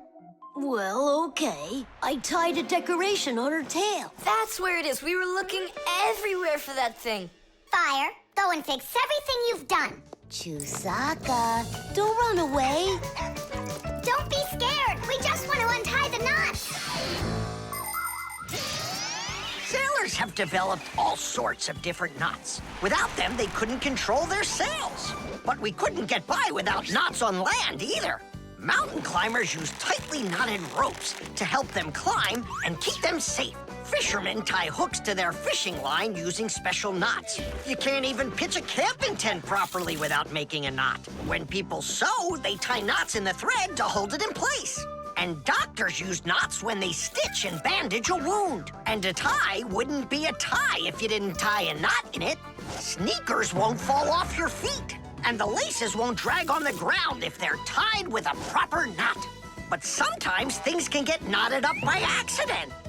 And that's one time when you don't need to know how to tie knots, but how to untie them. All aboard! Like that. Now the only thing left to do is tie a knot. Should I tie it? Are you sure it won't untie? You're joking. Why don't you go ask Chusaka if I can tie a knot like a sailor? The video call.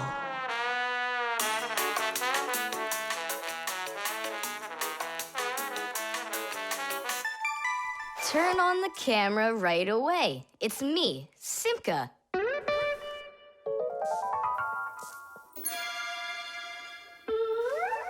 Just as I expected. Nolik, why aren't you in school? School? It started? No, but you'll be late if you don't hurry. I'm on my way. Simka, is that really your Fixie school?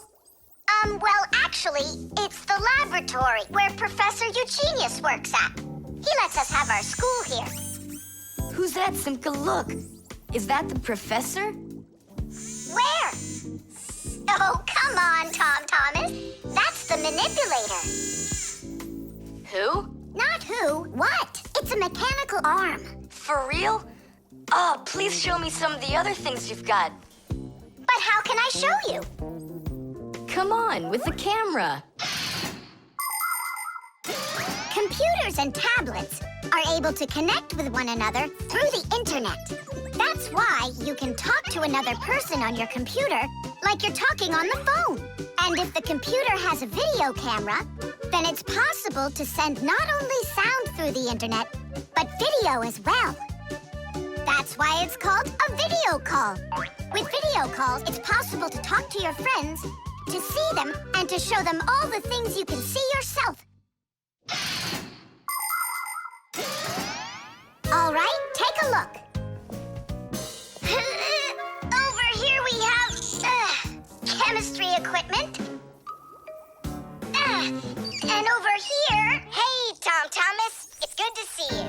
Wow, you flew there so fast. Nolik, get out of the way. You're blocking the view of the lab. I am not blocking the view. Stop it.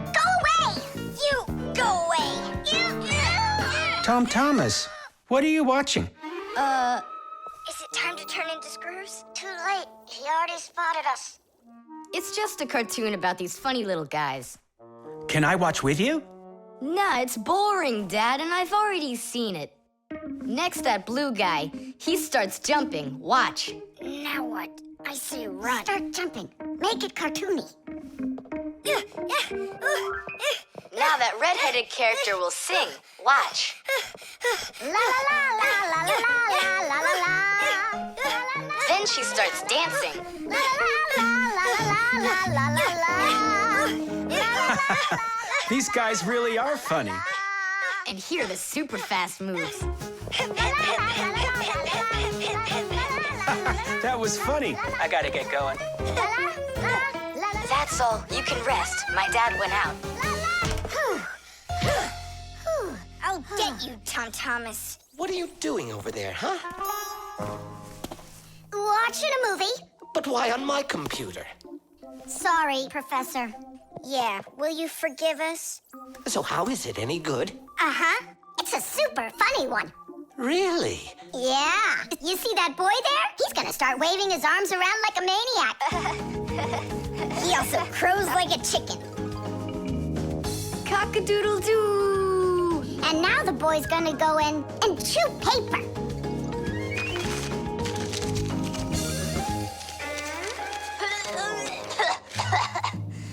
I can't do this all at once. A movie. That's what we're watching here, right?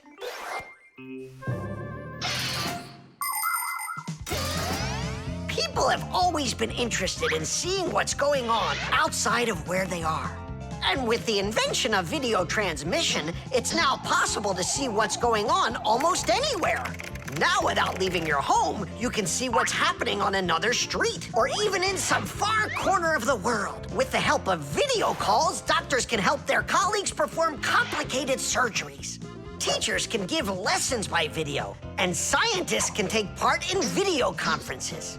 With video, you can watch a live theater performance in another country. And even in outer space, an astronaut can feel right at home just chatting away with friends and family. And it's not just for astronauts either. Now almost every tablet and phone here on Earth has video in it. Introducing Tom Thomas. Nice to meet you there, son. And I'm Professor Eugenius, so I guess you're also a friend of the Fixies. Yeah, only it's a secret. My friend, that's a secret the two of us share. And you know, keeping secrets is what friends do.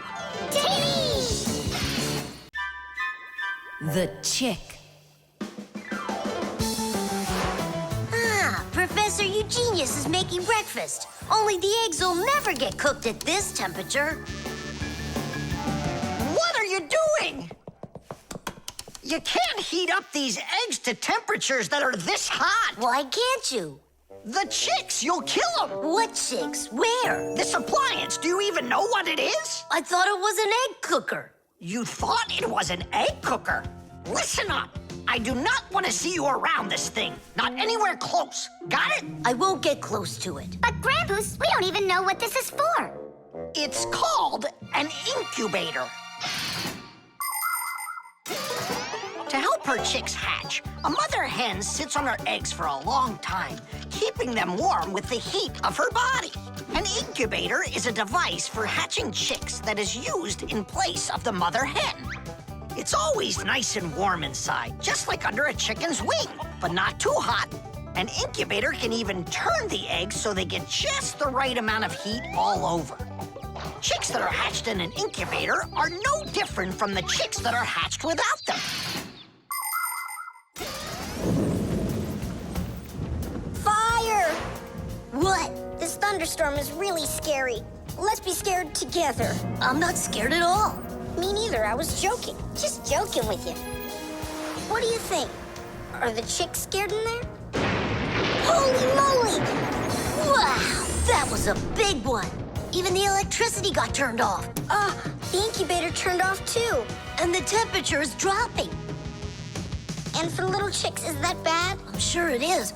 It's cold in here. These chicks need help, and Grandpa's isn't around. Then we're gonna have to save these chicks without him. Nolik, get the door open. Help me. I can't. Grandpa said I can't get near the incubator, so try opening it yourself. I can't do it.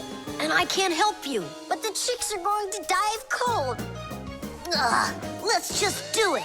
But don't you go and tattle to Grandpa's. I promise. Hooray! It's a bit early for hooray.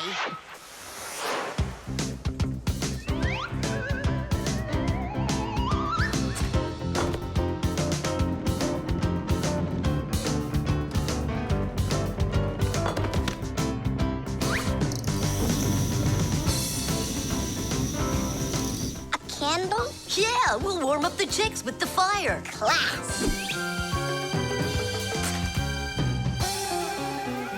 Time for hooray? Now, yeah. Tadoosh! Like sparrows, ducks, storks, and ostriches, all birds lay eggs and sit on them to help them hatch. And it's not only birds. Other animals like snakes, crocodiles, and even turtles have babies that they hatch from eggs. To protect their children, they try to hide their eggs, like deep in the bushes, in the cracks of rocks, or in the sand. By the way, roe is also little eggs, just without the shells. From this fish roe, little hatchlings are born that will grow into big fish. And from tiny frog roe, tadpoles hatch that will then develop into full-grown adult frogs. And you've heard of dinosaurs, right? Well, those giant reptiles that lived millions of years ago, they also hatched out of eggs.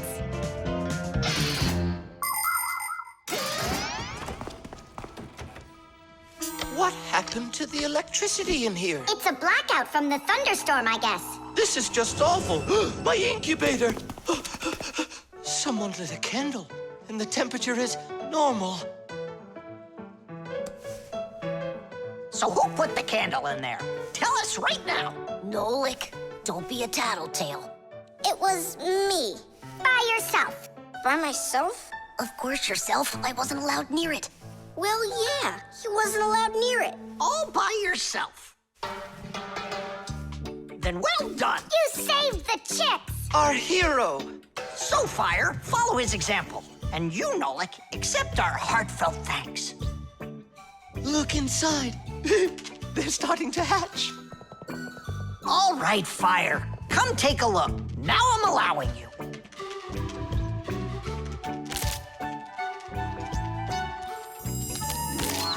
Look, a little chick. It's so cute. And so yellow.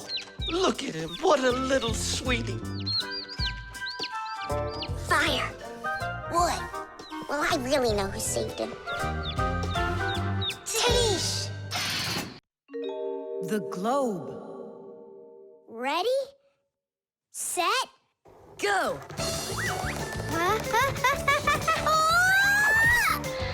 Yay! Again, I couldn't do it. I told you. There's just no way to hold on when the globe is turning that fast. But I know I can do it. Give me that piece of rope there, would you? Now you can't throw me off. Spin it. Go on. Whoa!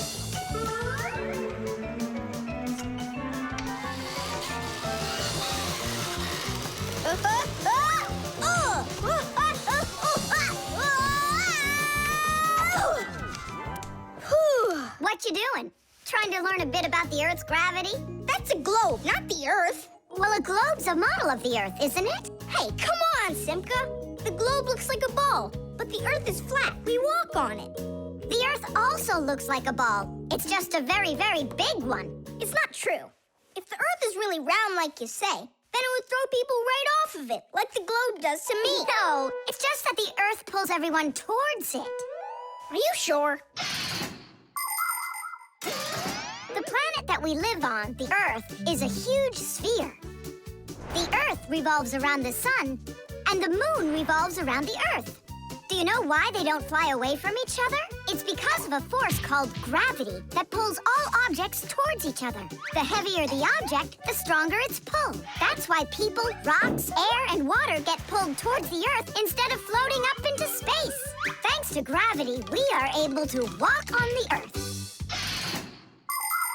Then why doesn't the globe pull on me like the Earth does? Because this globe is very light. Compared to the Earth, this globe is like millions of billions of times lighter. Compared to the Earth, we're specks of dust. He's right. Look, a speck of dust.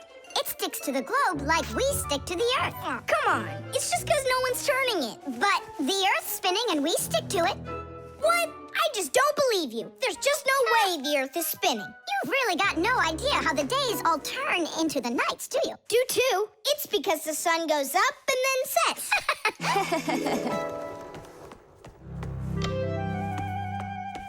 Watch this. Our sun's here, and you're over there. On Earth. Is it dark, Nolik? It's dark. Then it's nighttime on your side. And here, it's day. All right, now we'll turn the Earth. Hooray! Now it's daytime for me. And night for me over here. Ah, my side got dark again. And for me, it's a new day. All right, fine. You guys were right. I believe you. The Earth is spinning. The Earth goes round and round like a tilted spinning top. And as it spins, the sun shines its light on whichever half of the Earth is facing it. And as the Earth makes one full turn, we watch how the night becomes day and the day becomes night again. It takes 24 hours for the Earth to make one full turn. But that's not all. The Earth is also traveling in space around the sun. It takes the Earth 1 year to make a full circle. As it goes along its way, the top and bottom of the Earth take turns being closer to the sun. That's because the Earth is tilted. When the top half is closer to the sun, it's summer there, while at the very same time on the bottom half, it is winter. And when it is winter on the top half, it is summer on the bottom.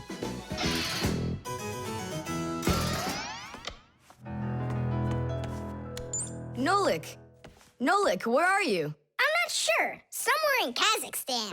The force of gravity is super strong around here. So go on, spin it. You're gonna fall off, Nolik. Don't worry, just do it. Go ahead and tilt it if you feel like it. Told ya! Ha! And you were sure I was gonna fall off this globe. That's strange. Nolik, come on over here. What for? You'll see in a second. I don't want to. You really don't want or you can't. Tom Thomas, take a look. I get it. He stuck himself to the globe, didn't he? Yeah, with the chewing gum. Isn't it time to go? Uh-huh. And me! What about me? Hey! You gotta help me! Don't leave me! Should we help him?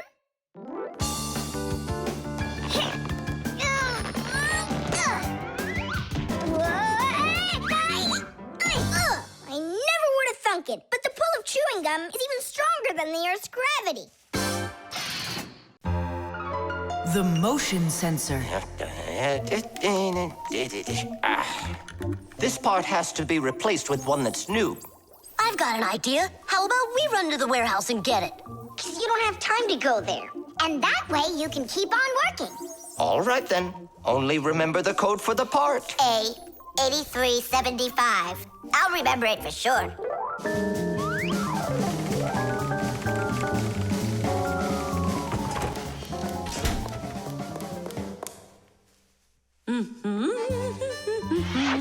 Why is Elisa always there at the wrong time? Do we have to wait till she goes away? What for? We'll sneak out behind her. Did you find the part? It's here. Are we ready? Yeah, we're ready. Let's do it.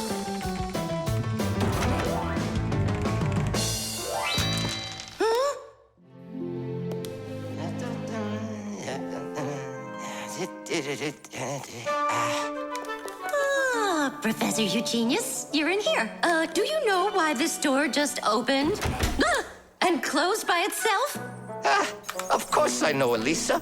It's because I converted it into an automatic one. You see, I installed a motion sensor above it.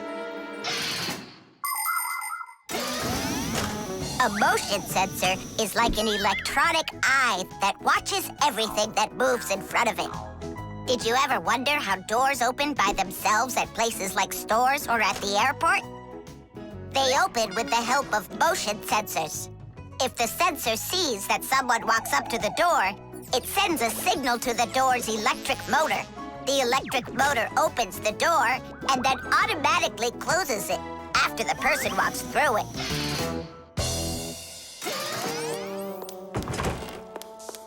That man is just astounding. Only a bit untidy. The door is automatic now? Then why didn't it open for us on the way here? Because we're too little for that motion sensor. But the part's bigger than we are. Big enough for the sensor to see it. Then how do we get in there? We can fool that thing if we stay close by the wall. Now let's keep this as close to the wall as we can.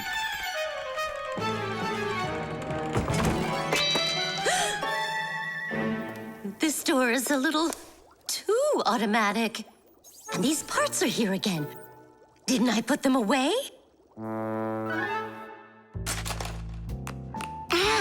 The sensor still noticed us. Here's what we gotta do. Let's break it. Why do we gotta break it? All we have to do is deactivate the unit. Sensors are used to help people in all sorts of different situations. For instance, motion sensors notice when someone is moving so they can automatically open a door or turn on a light. Some automobiles are equipped with rain sensors. If it starts raining or snowing, the sensor automatically turns on the car's windshield wipers. There are also sensors that react to how much light there is. In the evening, when it gets dark, light sensors can be used to turn on street lamps. And in the morning, when it gets light again, the sensor switches them off. A smoke detector can sense when there's smoke inside. The sensor can be used to turn on a fire alarm or even an automatic fire extinguishing system.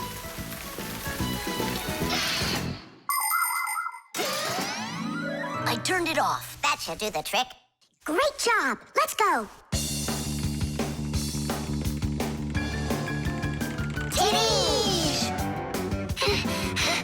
Professor Eugenius, mission accomplished. Well done, Fixies. Actually, not that well. This part here is A7583. Uh-huh. And I asked for A8375. Digit, didn't you say you knew the code number? I did know it, but somehow forgot it. Digit, I can't believe that you forgot it. All right, we'll just have to go out one more time. Thanks, but no thanks. I'll get it this time. I forgot to warn the professor that we've turned off the sensor. And I'm afraid he's expecting that the door will automatically open up. Professor! Stop!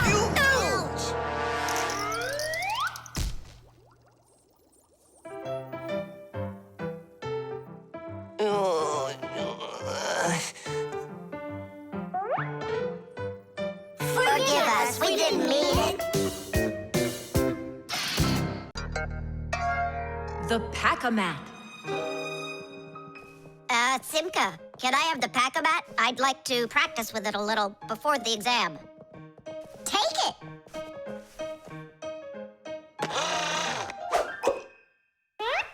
You're really good with that thing. Good. I couldn't be any worse with it. I wanted a vacuum cleaner. Actually, you were pretty close there. You did manage to get the hose at least. This is not at all funny. In order to get a tool out of a Pack-A-Mat, a Fixie must not only press the button on his chest, but he must also clearly picture exactly the tool he needs. By the time they are adults, this is easy for Fixies to do. But while they're children, they must study hard to master this important skill. As Fixies learn about new tools, they take exams to prove they know how they work. And if they pass an exam, the new tool is added to their Pack-A-Mats. And there's no end to what you can find inside. Screwdrivers, hammers, ladders, vacuums, and even soldering irons. But many of the tools that Fixies use look quite different from the ones that humans have. And the reason for this is very simple. It's because Fixies have to fix appliances that are much bigger than they are. I just wish I knew which tool was gonna be on that exam. I got it! You just stay right here. Grandpoos! What? On the exam, which tool are you gonna ask about? It's a secret. It's too bad. But I'm sure you can keep a secret, right? Of course. Then I'll tell you. Today's exam is on pliers, you see? You won't tell anyone, will you? Not a chance. I'll never pass it. You will. He's gonna ask about pliers. Huh? How could you know that? It's a secret. Okay, Digit. See if you can get the pliers out of there. A pair of pliers is a great tool indeed. To grab and turn things, it's the tool that you need. Just be careful how you use them, or your fingers you could bruise them. Pliers are a great tool indeed. Just be careful how you use them, or your fingers you could bruise them. Pliers are a great tool indeed. Good going. You got it. Thanks a lot, Nolik. It's not really me you should be thanking.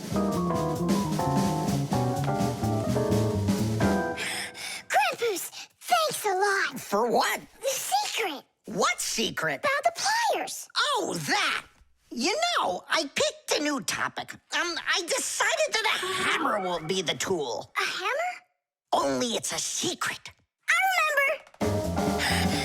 The topic got changed. It's a hammer. You sure about that? Totally. All right.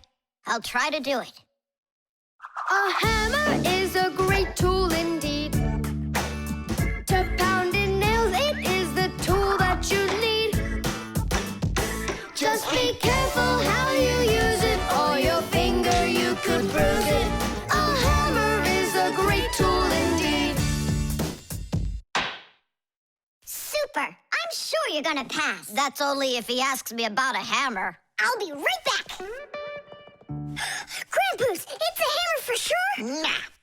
A hammer would be way too easy for those kids. So now it is a drill. A drill? But only... It's a secret! Now I know. There's no doubt about it at all.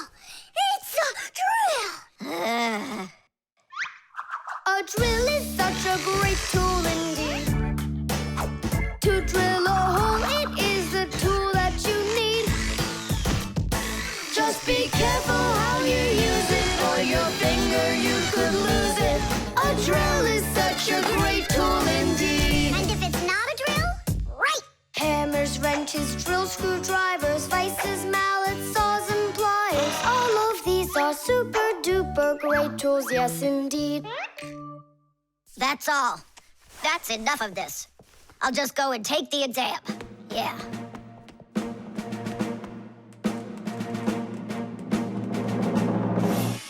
Digit, come on in. Professor, well, what do you want to ask me on today's exam? Nothing. You already passed. What? You mean you're not going to ask me anything at all? No need. You're excellent at getting tools out of a pack-a-mat. But how could you know that? That's a secret. And we Fixies sure know how to keep secrets. The team. The first period is almost over. Tom Thomas's team is leading 2-0. There's no getting around the difference in class. Simka, pass it to me!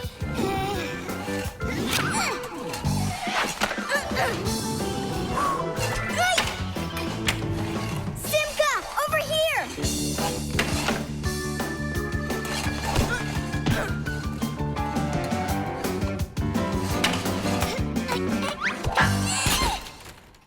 Goal!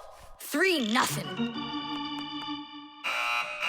And that's the end of the period. Time for the teams to take a break. This isn't a fair game. There's 6 of these guys and only 2 of us. Go ahead and call your classmates. I'll still outscore you. You sure about that? Uh-huh. Well, Tom Thomas, you asked for it. Young Fixies take classes and study just like human kids. But Fixie schools are quite a bit different than schools for people. To begin with, there are no more than 10 students in a room. In Simka's class, for instance, there are 6, and the children don't study in one place. On one day, the lesson could be inside a refrigerator, the next day in a computer, and the day after that in a vacuum cleaner. This is the best way for Fixies to learn all about them and put their new knowledge to the test. But the most important thing is that they have to learn to work as a team and help each other. Stronger Fixies helping weaker ones, and older Fixies helping younger ones. This is a must for Fixies, because appliances are so very big that if we didn't work as a team, we little Fixies could never get by. As the second period is about to begin, our full team comes to the ice. Huh? Introducing the engine of our class, Fire! My motor's roaring. And now the brains of our class, Digit! Okay, what's the score? Now here is the spirit of our class, Tula! Could I be our goalie? And here she is, the face of our class, Verda! And oh, what a cute one. So you want to quit, Tom Thomas? I'm not afraid of you.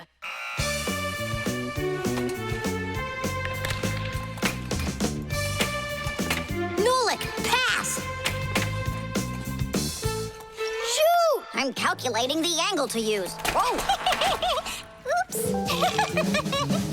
Pass it quick! Quit sleeping! If you're gonna scream at me, I'm not going to play at all. Wow, that's some team you got there.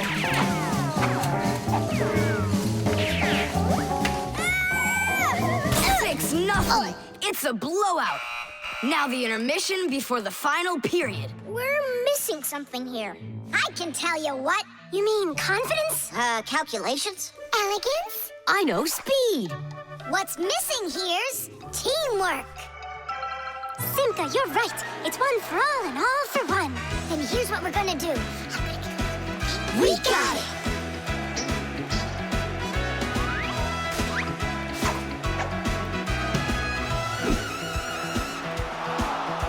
Attack and check, don't lose control. A line change on the fly. The puck is zooming towards the goal to score and break the tie. It's one for all and all for one. Great teamwork is a must. Let's go and show 'em how it's done. This game was made for us. Hockey's our game. Hockey, hockey's our game. Hockey, hockey's our game. Hockey, hockey's our game. Hockey's our game. Hockey, hockey's our game. Hockey, hockey's our game. Hockey, hockey's our game. Hockey's our game. Hockey, hockey's our game. Tell me again, what's the name of our game? Hockey. I can't hear you. Hockey. Oh, hockey's our game. Hockey. Hockey's our game. Hockey. Hockey's our game. Hockey. Hockey's our game. Hockey. I love that hockey. Hooray! We won, Tom Thomas. What do you say now? How did I get creamed like that? 'Cause you're by yourself here, and we are a team. The barcode. And so, what do we do if we happen to see humans? Hide from them, right? And what if you've got nowhere to hide? Then we turn ourselves into screws. That's correct. Where could it be? Where on earth could I have put it? Oh, I'm such a scatterbrain. Ah, it's Professor Eugenius. There's no need to hide from him. He's our friend. Where has it gone? Did you lose something again, Professor? Yeah, how did you guess? It's just awful. Yesterday I started testing a new iron, and today, it's totally disappeared into thin air. Where could you have put that thing? I've got it down to 2 places. It could be in the warehouse or not in the warehouse. Yeah, that information will help us find it. Or not help us find it. Class, follow me to the warehouse.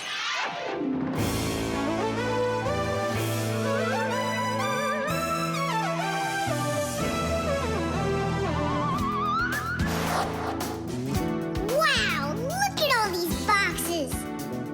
If we have to look inside each one of them, it'll take us 2 days. Maybe we'll get lucky. Let's look in this one. No. Inside there is a fan. A fan? Wow, it's a fan. And what's inside this one? A mixer. Yeah, amazing. And what's in this box? An electric kettle. Made in Germany, by the way. He's right. There is a kettle in there. Professor, is this some trick? I don't get it. Grandpus, how do you do it? It's gotta be magic. What else? Here's how I think he's doing it. I think the professor has glasses made to see through the boxes.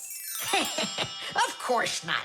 I only know how to read the barcode that you can see on each of those boxes. Oh, that. Exactly. If you look at the printing on packages and boxes, you will often find a symbol with a lot of black lines and numbers. These symbols are called barcodes. Each barcode has all sorts of information. What the item is, what country it came from, and even in which factory it was made. With the help of a special reading device, a scanner, it's possible to read all the information the barcode holds. It really is an excellent system for stores to know what they've got. You don't even need a scanner to do it? I can figure out barcodes without one. I'll teach you if you want. Class. Let's see. We're looking for a box with an iron. There. Well, bring in the professor. Today, on almost everything that is sold, there is some kind of mark. For instance, this kind of mark is called a barcode. And this one, a QR code. These marks help us find out a lot of information. Suppose you walk by a building and see a QR code on it. Just point the camera on your mobile phone at it, and information about who built it and when it was built will appear on the screen. Isn't that great?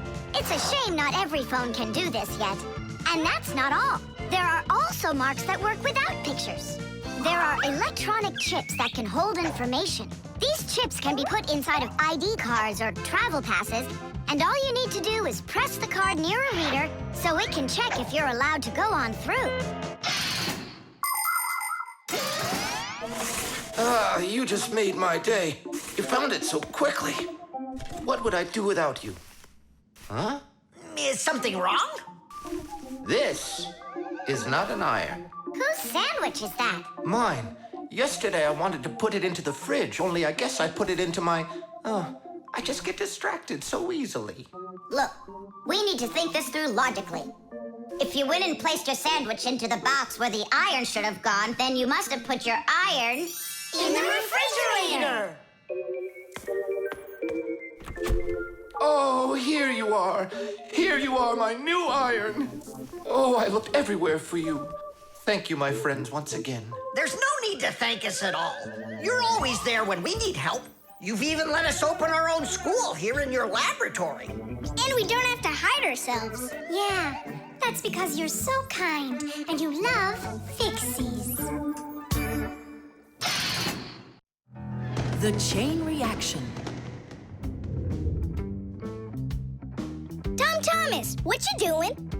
Nolik, leave me alone. No, really. What is that? Quit distracting me, will you? Nolik, look at what you've done. I? It's all because you wouldn't quit it. Wouldn't quit what? I was struggling with that thing for half an hour and you ruined it. Ugh.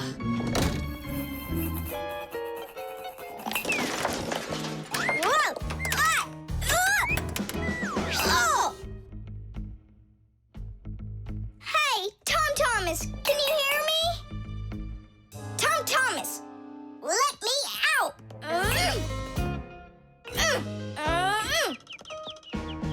Nolik, is that you banging? Yeah.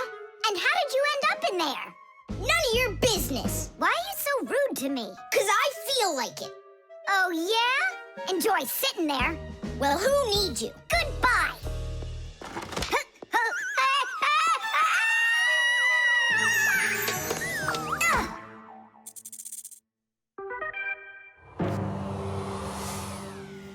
Oh, Simka, what happened to you? Did you bang yourself? And so what? Does it hurt? Leave me alone, Tula. You always have to be fussing over everybody. Come on, why are you so angry, huh? Nolik was rude to me. That means you have to be rude to me?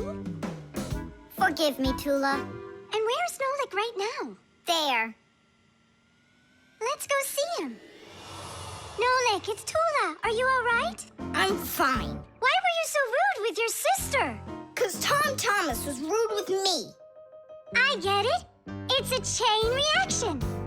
A what? Setting a log on fire isn't easy. But it's easy to light a match. Use the match to light kindling, the kindling to light a twig, and the twig to light the log. Have you ever seen a fire grow? It's an example of a typical chain reaction. So be extra careful with fire, because just one match or little piece of smoldering coal can lead to a huge disaster. Yes, they can make a whole forest burst into flame and burn down to the ground. And all because of a simple chain reaction. I don't get you. What chain reaction? What do you mean, Nolik? Tom Thomas was rude to you, then you were rude to Simka, then Simka was rude with me. So there it is, a chain reaction. Yeah, and the rudeness was like a little spark. It just spread and spread and spread like a forest fire. Will you forgive me, Simka? Yeah, all right. I've got an idea. Why don't we try starting our very own chain reaction the other way around? What do you mean? Well, instead of spreading angry and rude feelings, we could spread happiness. But how? It's simple. All we need to do is smile and say nice things to each other. What a great idea! We could work together and fix Tom Thomas's mood. And I know how. Come help me pick up this domino, will you?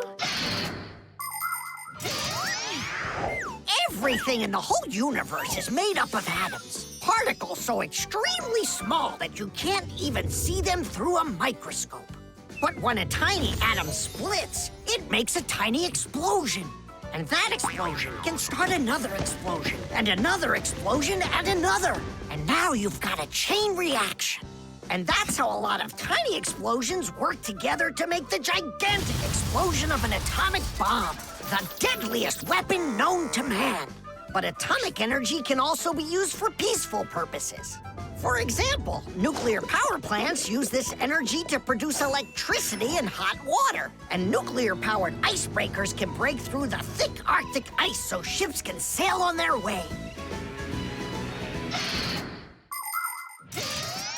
There, all done. Nolik, bring him in. And now we're gonna teach Tom Thomas how a chain reaction can work to make you feel really good. He's coming. On your marks, now. What's going on? No, really? Tom Thomas, watch this.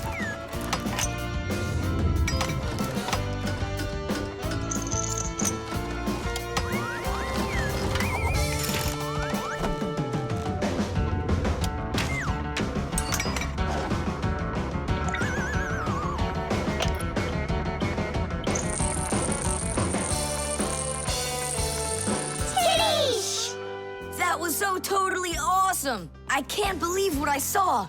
How did you do that? It was just a chain reaction. What? A chain reaction. Reflexes. Add this to that. Now what do you get? 3 Don't you remember? Bark, bark, bark. All you have to do is bark 3 times. That's too hard a trick for Chusaka. Maybe you could teach her to jump through a hoop. I already tried. She just sits there. Come on, Chusaka, give it a try. Try showing her this sugar. Chusaka. Alley-oop. Come on, jump. See you, Tom Thomas. It's time for us to go to school. See you later, animal tamer. Great job, Chusaka. Our lesson for today is on the subject of reflexes. I'll write it here for you. What's the lesson? Someone's late again. Ah, colleague, my glasses are gone. Are they here? They're right there on your forehead. Ooh, how about that? Forgive me for interrupting. Let's continue our class. And so... Thanks so much.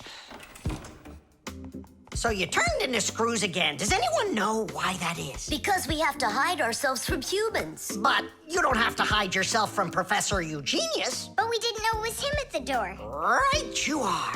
You had already transformed before you had time to think. And that's what we call a reflex. To explain it in simple words, a reflex is when our body reacts to something automatically without needing any time at all to think about it. When we touch something very hot, we instantly jerk our hand back. When we're about to fall, we swing our arms and legs to try to keep our balance. Just imagine what would happen if we started thinking how and in which direction to move them. So it's fair to say that our reflexes help to protect us.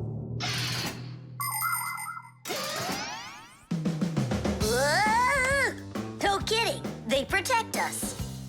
My nose itches. Achoo! Excuse me, I didn't mean it. Professor, sneeze. Is that also a reflex? It most certainly is one. Fire didn't want to, but then his nose tickled and achoo. Bless you, too. Thank you. And do dogs also have reflexes? Of course dogs have reflexes. All animals do. Yeah. It's something all good animal trainers know. They use the animals' reflexes to teach them tricks.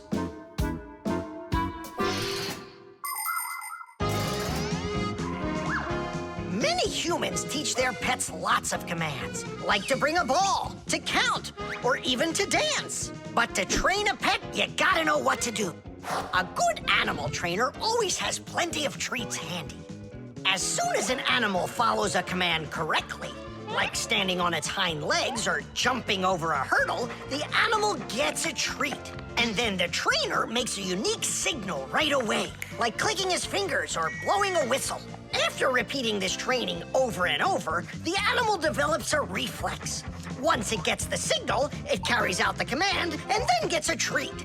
But the most important thing about animal training is to love your trainee and never hurt it. Otherwise, no treat will work. Tom Thomas, we just learned in Fixie school how you can train Chusaka. Yeah? With the help of reflexes. With what? Where's Chusaka? Call her. Chusaka, come here. Give her a math problem. A nice simple one. Add this to that. Now what do you get?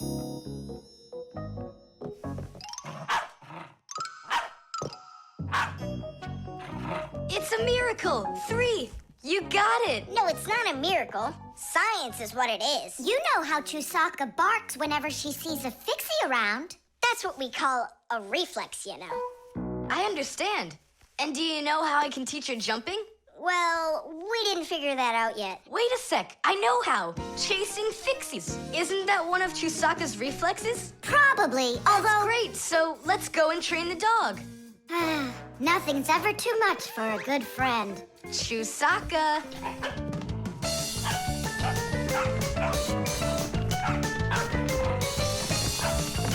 It's pretty tough work being a dog trainer.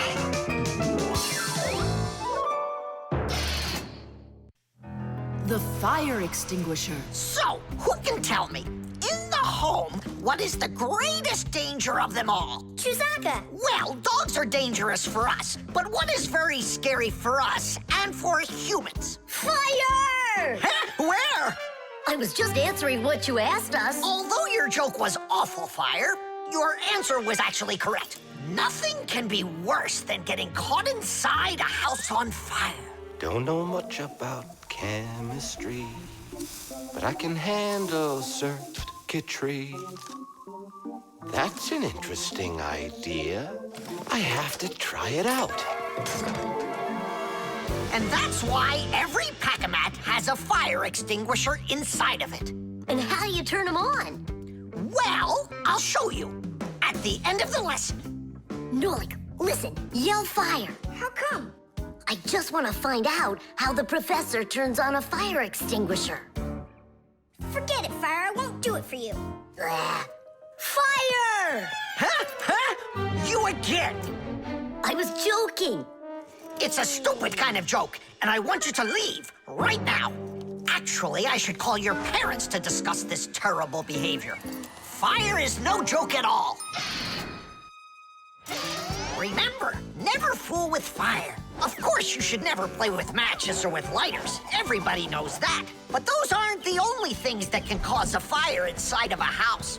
So can a stove or a fireplace. And don't forget electrical appliances, like electric burners, space heaters, and irons. If you act carelessly around any of these appliances, they can cause a fire. And we should never forget to take extra special care with sparklers, candles, and fireworks. Sparks can jump off of them and set fire to highly flammable things like paper, wood, or cloth. So, what do you do if a fire suddenly breaks out? That's right. You call the fire department by dialing the number for all emergencies, 911.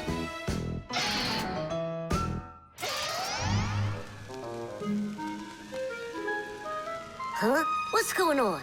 No way. No way! Fire? It's burning for real! Fire! What do I do? Oh, yeah! I need a fire extinguisher!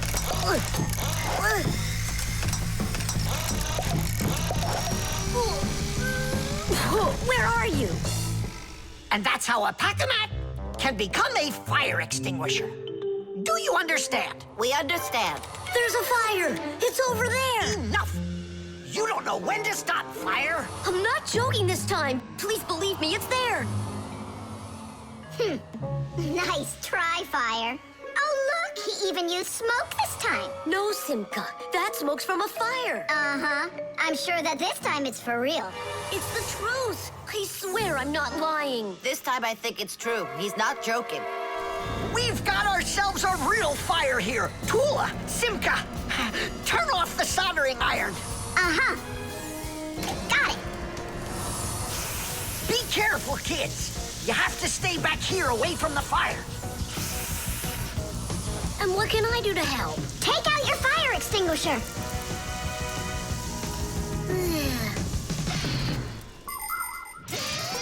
Long ago, people used to put out fires with just water or sand. Today, people also use fire extinguishers. Fire extinguishers are cylinders with hoses. They're usually painted red, so they're easy to see. The cylinder is filled up with a special powder, or foam. If someone needs to put out a fire, they point the hose at the fire, pull out the safety pin, and squeeze the handle. The foam or powder shoots out of the extinguisher and puts out the fire. Our fire extinguishers are just too small for this fire. We have to find Professor Eugenius to put it out. I already did. All right, where's the fire? Ah. Ooh. Hooray! We put out the fire! You Fixies are just the greatest. Thank you. You saved the whole laboratory. Not at all, colleague. If not for you Fixies, I can't even fathom how this could have ended. And what I'm wondering is how the fire got started at all. Fire? I had nothing to do with that. Yeah, sure. Then who was yelling, fire, fire? You know what? Maybe it was you that set the fire. Well, if that's what happened, don't even think about coming back to school without your parents. Colleague, wait. It's all my fault. I didn't turn off the soldering iron. Forgive me. Now we know whose parents the school should be calling. The tools. Hang on. There are these really cool things that I want to show you.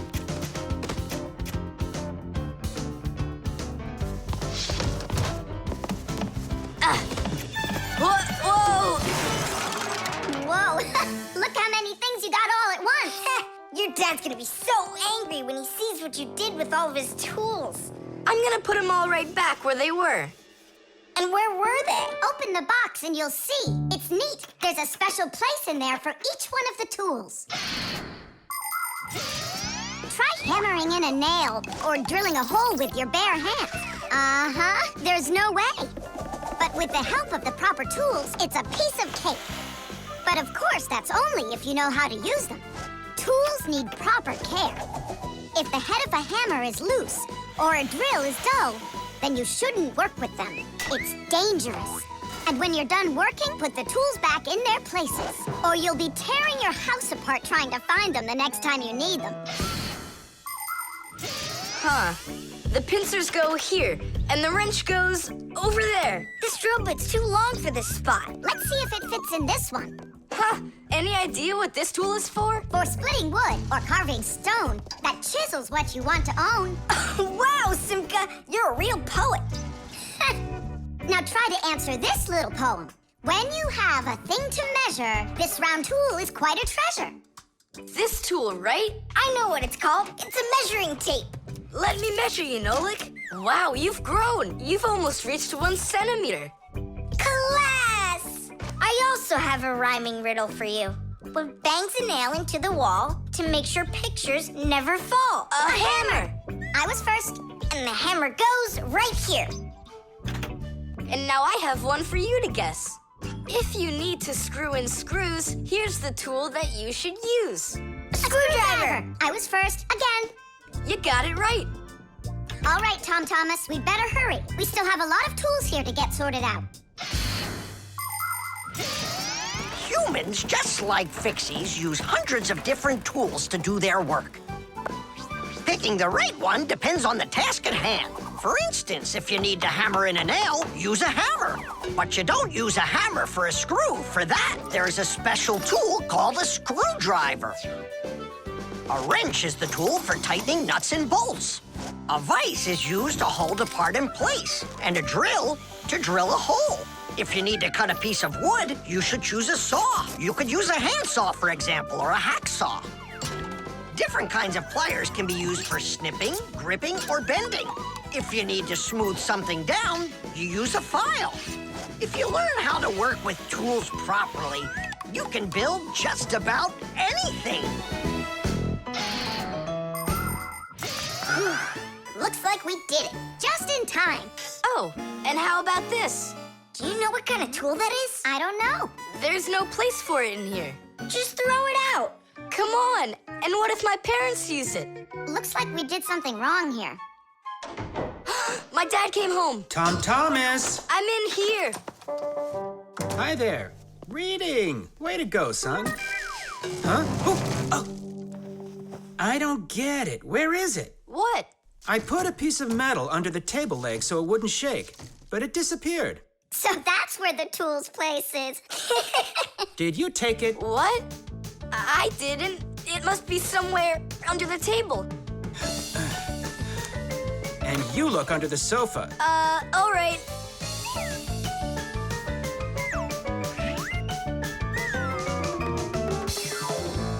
What do you think he wants? He wants us to get that metal thing out of his dad's box. Come on, let's go. You got it.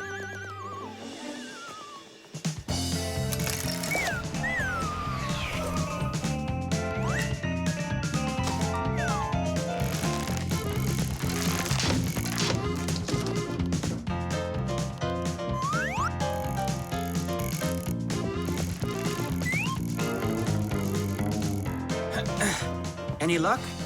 Uh-uh. Me neither.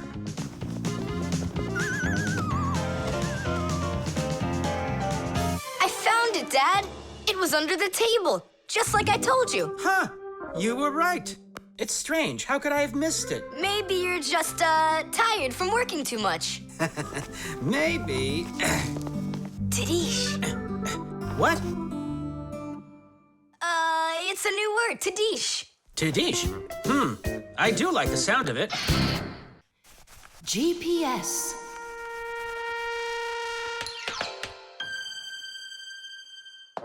And 3, 4. Stop. Who goes next?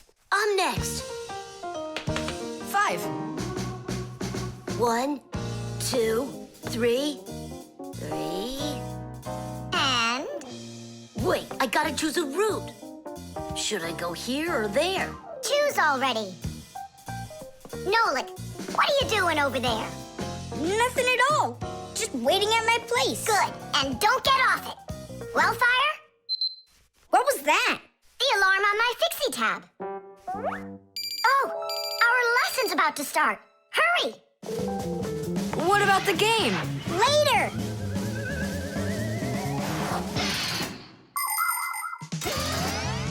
As soon as young Fixies enter their first year of Fixie school, everyone gets their own Fixie tab.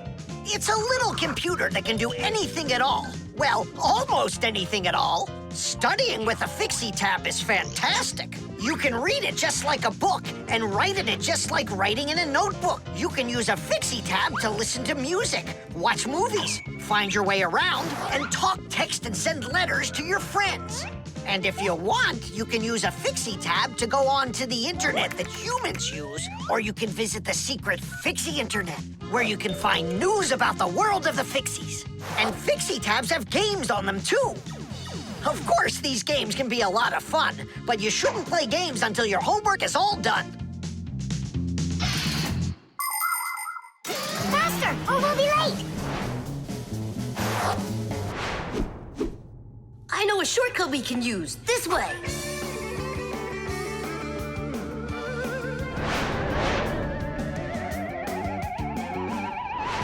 Now which way do we go? I need to remember the route. I think it's this way, or it could be that way. Well, which is it, this or that? I have no clue. Uh-huh. So what's our plan? We'll go back and start again. We flew in from there, right? No, I think it was there. That's not how we flew in. It was there. I think we're lost in here. Uh-oh. Nolik, stop the panicking. I only went uh-oh. I'm not panicking yet. It's your fault, Fire. I know a shortcut. Go this way. How are we gonna get out of here? How do I know? All I know is that we're late for our lesson. Thanks to someone. It wasn't on purpose, I swear. Now Grandpa's will punish us. What's going on? Well, I think I found a way to get out. Which way? Right here. I forgot that inside of my Fixie tab is a GPS navigator. Class. What's a navigator? A GPS navigator is an interactive electronic map that can help you find your way around. The navigator can figure out where you are by using signals that are sent to it from satellites. All you have to do is type the address of the place you want to go into it, and the GPS can figure out a route to get you there. And then it helps you as you go by telling you where and when you need to turn, so you can easily get to your destination. Let's see. Right now, we're here. And where do we need to go? You know where, to school. But where is that? Are you joking? In the laboratory of Professor Eugenius. Can you be quiet? Where do you want to go? The laboratory of Professor Eugenius.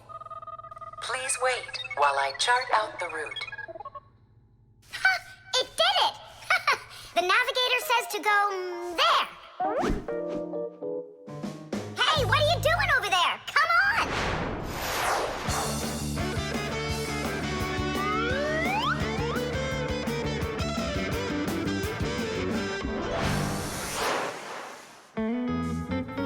And if you happen to go off route, the navigator will give you a different way to...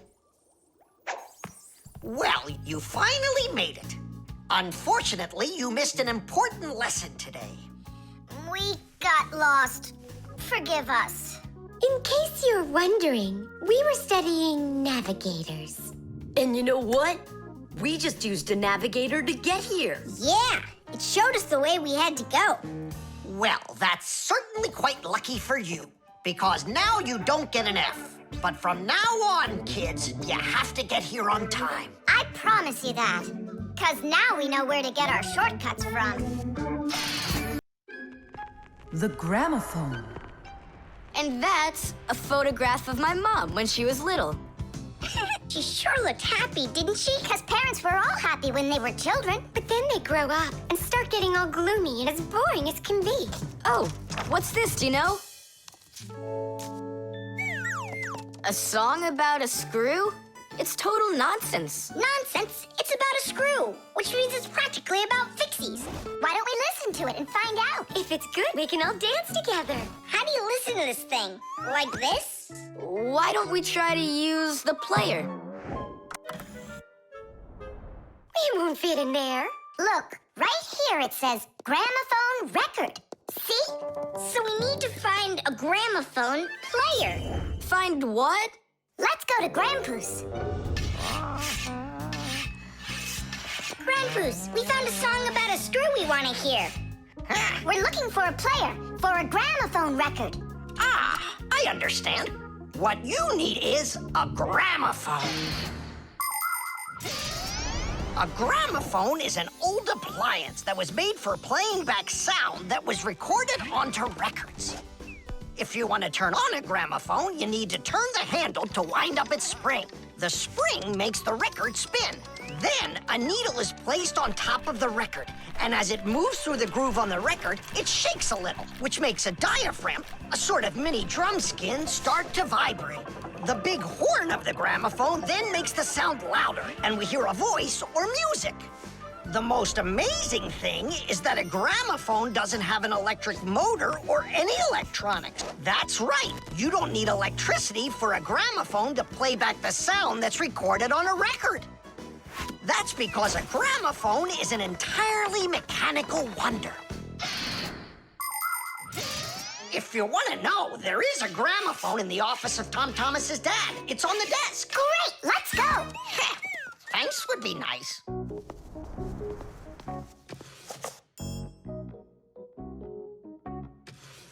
I can't find the on button. There is no on button. You need to grab that handle and turn it. Now take that thing and put it down onto the record. It's not playing. Look, there's no needle in there. And where can we get one from? We can make it. Do you have any nails around here? Is this good? That'll be great. Verda, are you ready? Totally. Better cover your eyes.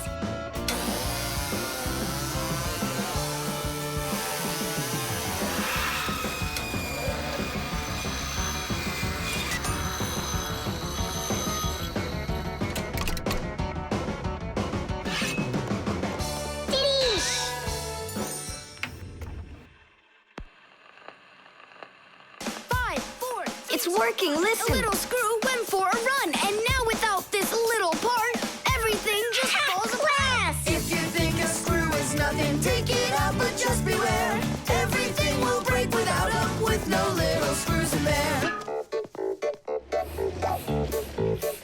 The bulldozer was a strong one until there was a thud. And then the mighty giant fell straight into the mud. 5, 4, 3, 2, 1. A little screw went for a run. And now without this little part, everything just falls apart. If you think a screw is nothing, take it out, but just beware. Everything will break without them, with no little screws in there. If you think a screw is nothing, take it out, but just beware. Everything will break without them, with no little screws in there. Tom Thomas, what's that music playing? It's a gramophone record. Gramophone? I thought it was broken. We fixed this old... not we. I fixed this thing. Really? What a wonderful boy I've got. Other kids are breaking things and you fix them. What do you say we play that record once more? I used to love it so much when I was little. The mighty crane was working until there was a pop. And then the mighty giant gave out and lost its top. 5, 4, 3, 2, 1. A little screw went for a run. And now without this little part, everything just falls apart. If you think a screw is nothing, take it out, but just beware. Everything will break without him, with no little screws in there. If you think a screw is nothing, take it out, but just beware. Everything will break without him, with no little screws in there. Tom Thomas's mom really dances super. Yeah, she knows how to have a good time, even though she's a grown-up. If you think a screw is... The disguise. Ugh, good. Tom Thomas, why do you need a second aquarium? Especially without any fish. First of all, it's a terrarium. And it's not for fish, it's for lizards and snakes. Ooh. My friend Katya asked me to take care of him while she's away. That's why I brought him here. Take care of who? There's no one in there. Ah! What is that? It's a chameleon, Nolik. I think he's awesome. It's a bad idea to take him out. He might run away. Don't you worry, I got him. What a monster. But how come I couldn't see him before? It's because a chameleon knows how to disguise himself by changing the color of his whole body. Have you ever seen a military uniform? They have special patterns and colors that help soldiers hide. That's called camouflage, and people learned it from animals. For instance, a caterpillar can look like a twig, and a seahorse can look like a piece of coral. An ordinary gray rabbit becomes white in the winter, so a wolf will have trouble finding it in the snow. But the champion of camouflage is the chameleon. This master of disguise can change its color in just a matter of seconds. Hey, Tom Thomas, where'd your chameleon go? Oh, it disappeared. It didn't disappear, it camouflaged. He won't hide for long. Let's find him.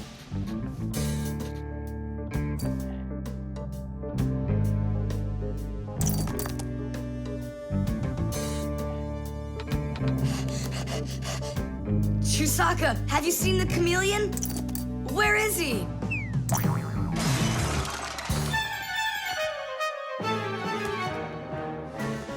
Do you see him?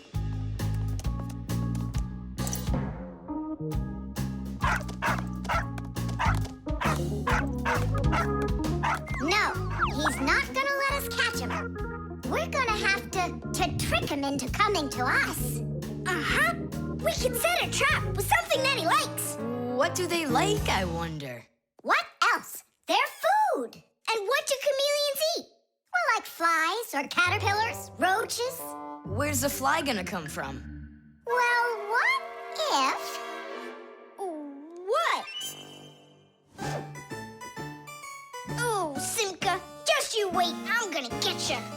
Hey, we've gotta help Katya. You don't see the caterpillar complaining. Quiet. Nolik, you start buzzing. Buzzing? Yeah, like a fly. Yeah, and flap your wings, too.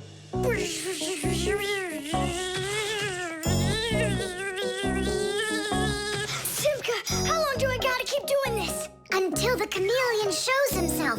Just keep buzzing.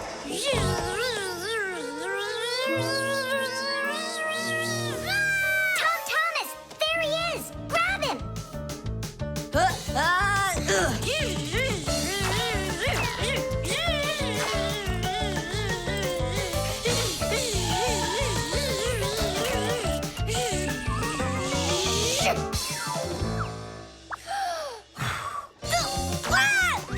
Let go of my brother. Tom Thomas, quickly. I've got a hold of him.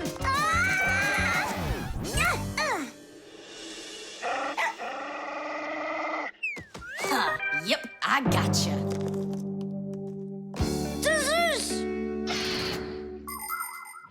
In In the army, they use camouflage all the time. They use nets that look like bushes, paint their tanks in colors that make them blend into their surroundings, and even fly in special planes that can't be seen by radar. They do everything they can to disguise their location.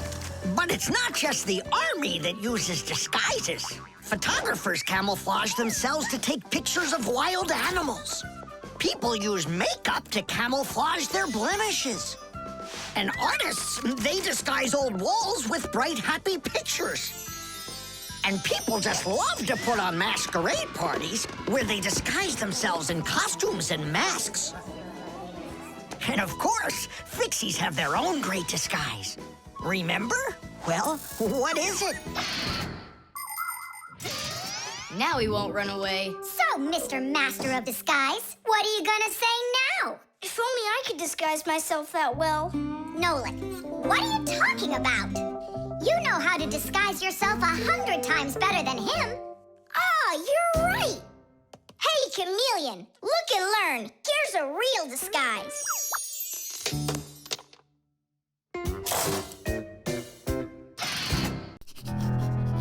The dog.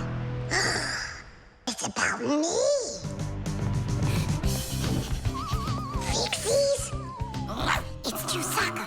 It sounds like she's angry with us. I wish I knew what that mad dog was thinking about. I'm thinking about you. You better hide or people will see you. I'm leaving. See you later. It's going to rain. Chusaka, I have no time to play right now. I'm not playing. His feet are gonna get soaked. Tom Thomas, I'm off. Don't be late.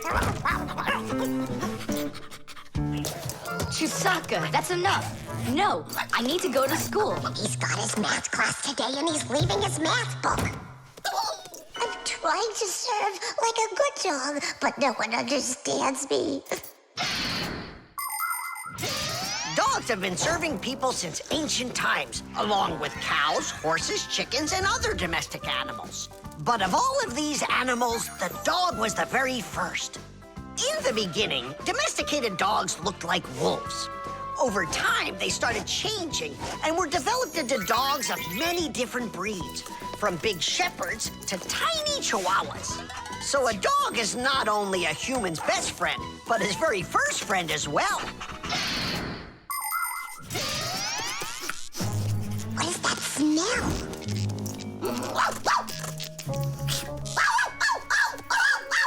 Simka, come on out. I see you. Nolik, jump down. Oh no, we're trapped in here. Alert, something's burning over there. Why won't they listen?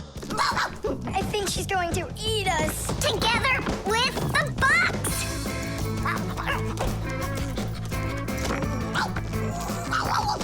We're done for. Oh. Come on, look. The outlet is sparking. Oh no. Something must have broken in there. Are we going to fix it? Kids should never touch outlets, and you know it too. It's forbidden. Then how do we fix it? Go find Papoose, and I'll stay here and wait for you. But where's Papoose? I know where he is. I don't know what she's barking about, but I think Chusaka wants to help us. Then come on, Chusaka, help us.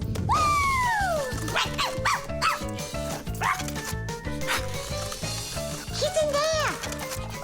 Papoose, Papoose. Nolik, is that you? There's an outlet sparking over there, and it smells like it's burning. Are you sure? Yeah, Chusaka found it. Really? Great job! There are many kinds of service dogs. Dogs that help people by carrying out a wide variety of different jobs, like protecting a house or a flock of sheep if the dogs are shepherds. Some working dogs help guards protect their borders, while others work for the police.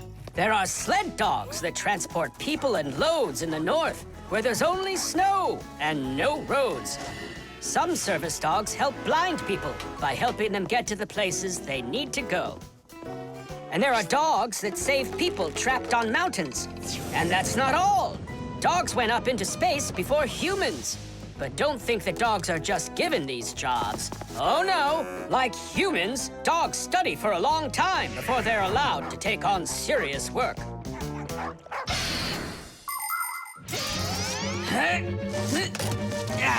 That's all. There won't be a fire. Not today. Hooray! Well done, Chusaka. You're a real service dog, no doubt about it. Yeah, I'm working. I'm a real service dog. Chusaka, go away. I've had enough of you already today. Don't say that, because this working dog just saved your house from burning down. What do you mean? She smelled smoke coming from the outlet. It could be that Chusaka means well and wants to do the right thing, but nobody understands her. That's a bit hard to believe. Then what's this book? Oh, my math book. That's where I left it. Remember how Chusaka wanted to make you take it to school this morning? You're right. Atta girl, Chusaka. Well done. What a rain. My feet got wet to the bone. But this morning, Chusaka tried to get you to wear a different pair of shoes. That's something. I should listen more closely to this smart little dog of ours. Finally, they understand me. The instructions.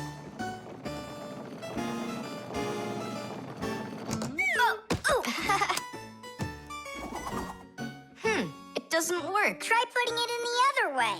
Did you read the instructions? Why would I? Instructions are for dummies. Yeah, instructions are for dummies. All right. Oh, what's going on? Whoa! My battery! Instructions teach us how to do things right. Instructions for a piece of furniture explain how to put it together. With the instructions for a television, we can adjust the picture and sound the way we like them. Printed on a box of oatmeal are the instructions for how to cook it. The instructions for medicines tell us what the medicine is for and how to safely use it. So always read the instructions if you want to do things right and avoid a lot of problems. I found it. Here it is. Here you go, Tom Thomas. Whoa. We got you a new chair, but it has to be assembled, and I'm afraid it'll be a little bit difficult for you. No, it won't. Don't worry, Dad. I'll do it. Finish before dinner, and we'll get ice cream tonight. A creamsicle. 2, okay? First, assemble the chair. Tom Thomas, can I help you put the chair together? Come on. Hey, first you two need to read the instructions. Simka, stop being such a bore. What, like I haven't seen a chair? Or like I haven't seen a chair?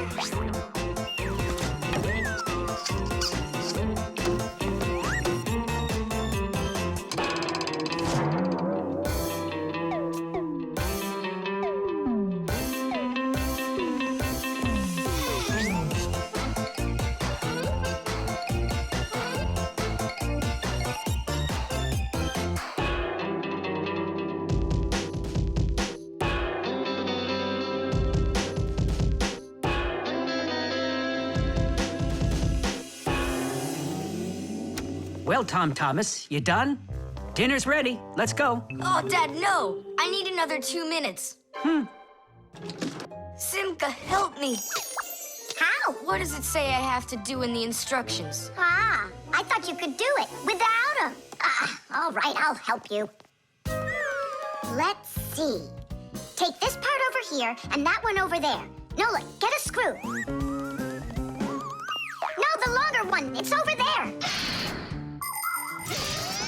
The very first stools and benches appear as far back as ancient Egypt. The pharaoh's stool was special because it had a back. It is thought that the pharaoh's stool was actually the first chair. For a long time, a chair was considered a luxury. Rich noblemen would bring their own chairs to parties. And the more important the man, the higher the back of his chair. It wasn't until the 19th century that chairs became part of every house. Today, there are just so many different kinds of chairs. There are wooden chairs, plastic chairs, metal chairs, chairs with legs, chairs with wheels, folding chairs, baby chairs, just all sorts of chairs. Well, how could people sit down at the table with no chairs? I think we'll make it. Screw it in, quickly. Nolik, we need one more screw. But there aren't any. There is, you gotta find it. I already looked everywhere. Tom Thomas, time's up. Nolik, you have to help. How? Just for a minute, that's all. Turn into a screw. If it's only a minute, I'll do it for you.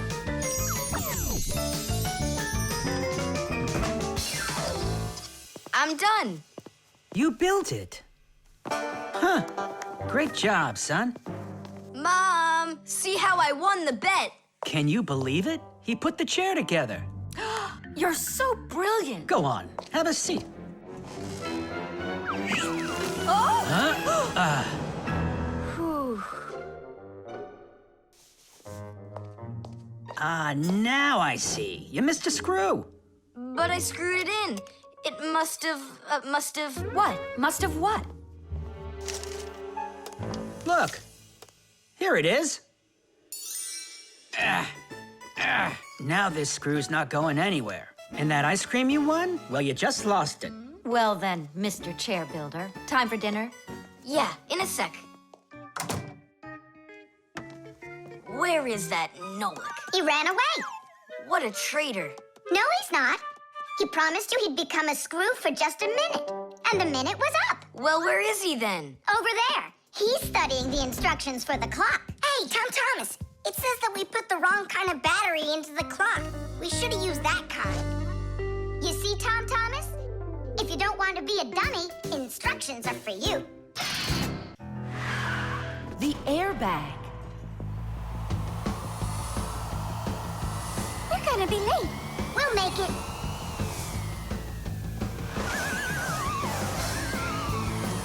Whoa! Oh, wow. Hey, slow down there.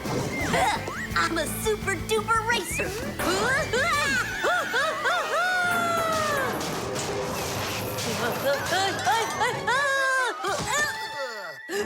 Well, Fire. Again, risking your life. And super racers like me can always count on luck. You know, Fire, counting on good luck is stupid. It would be better if you would keep your mind on safety. Actually, today, Professor Eugenius has something really special to show us. He's going to be testing an airbag. What's that? Digit, explain it. Everybody riding in a car has to wear their seatbelt, because if the car has to stop quickly, the belt will hold the person back.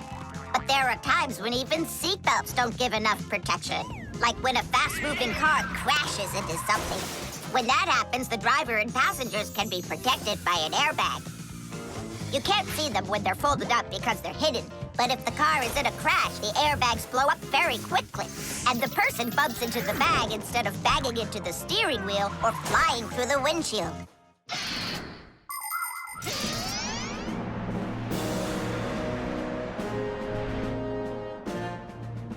Here I come. And once again, when something dangerous must be tested, Professor Eugenius tests it on himself. But Grandpoos, aren't you scared that it won't blow up with air? Don't worry about the air. A 3 and a 2 and a 1.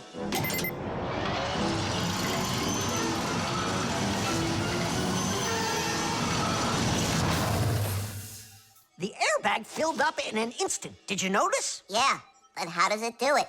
There is a chemical inside of there that quickly burns and instantly turns into a gas the moment the crash takes place. The gas fills the airbag, and there you go. Did I explain that right, Professor?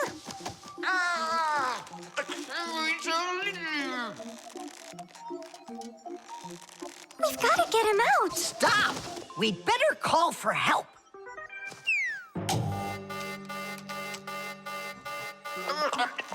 Professor, do you need some help?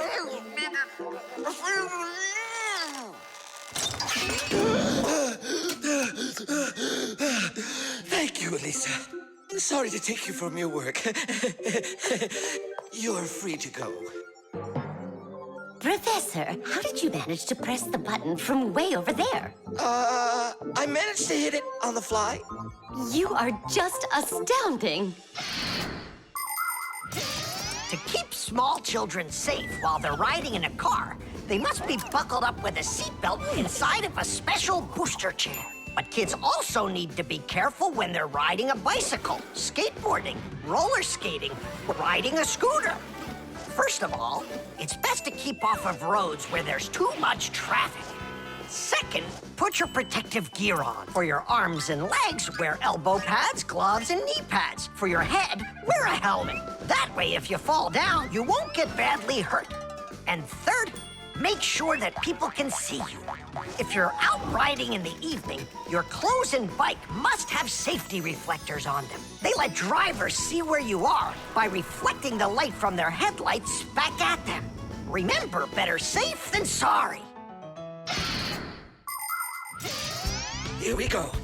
Well, I hope this time I've got it. Should we call his assistant right now, just in case? Let's just wait and see. Ready, set, go!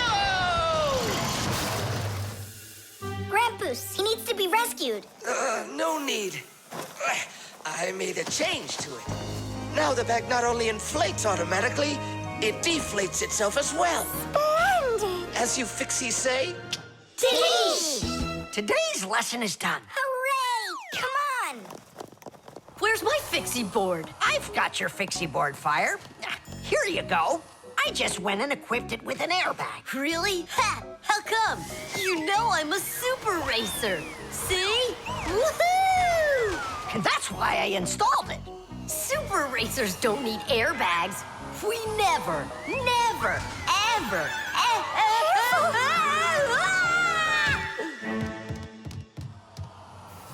Oh, wow! Is that airbag cool or what? It's a very original design he used there.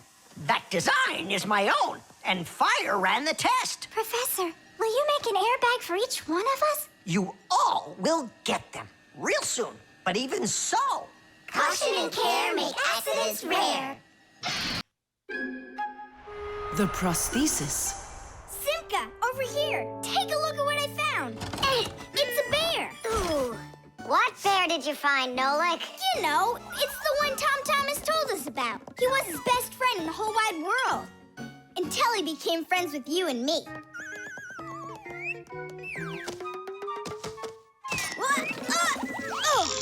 Uh-huh. Let's try to wind him up.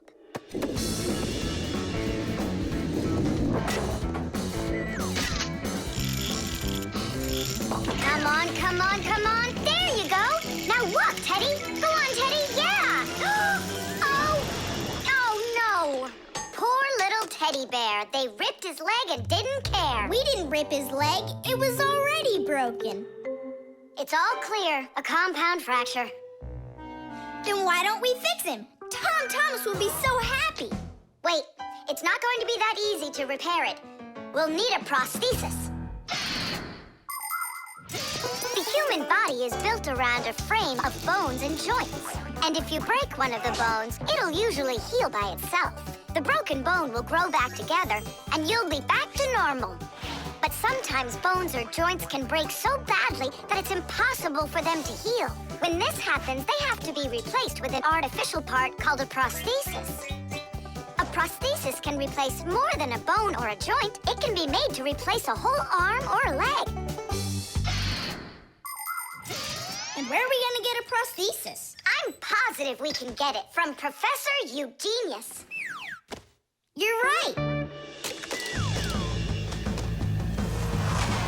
Help is on the way.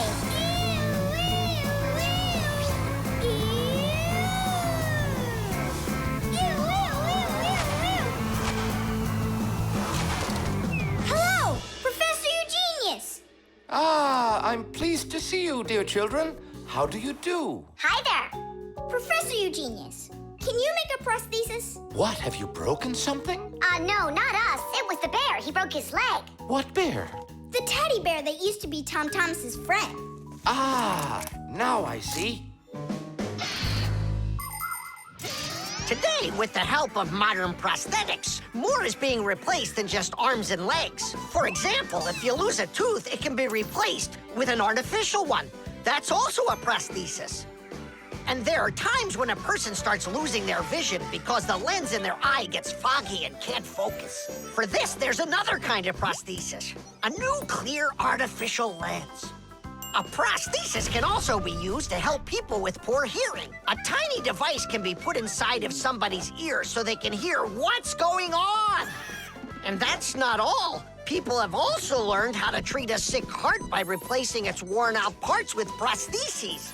What fantastic inventions these prostheses are. It's amazing what they can do. They help people live a full life. Professor, is it working out? We'll know soon enough.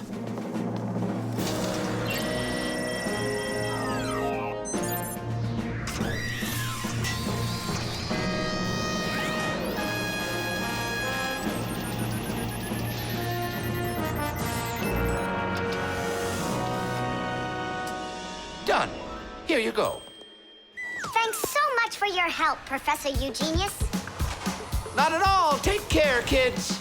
In gadgets and devices, our work will never end. Appliances are fickle, they need a loyal friend. At morning, noon, and midnight of every single day. When there is an emergency, you know we're on our way. 1, 2, 3. Inside we'll be all day and night. We fix things right. Well, now this old friend of Tom Thomas's will be just like new, Nolik. Simka, if Tom Thomas makes friends with the bear, then what? Will he stop being friends with us? Hi, everybody. Hi there. Oh, my teddy bear. You found him for me. And you fixed him. Ah, thanks a lot.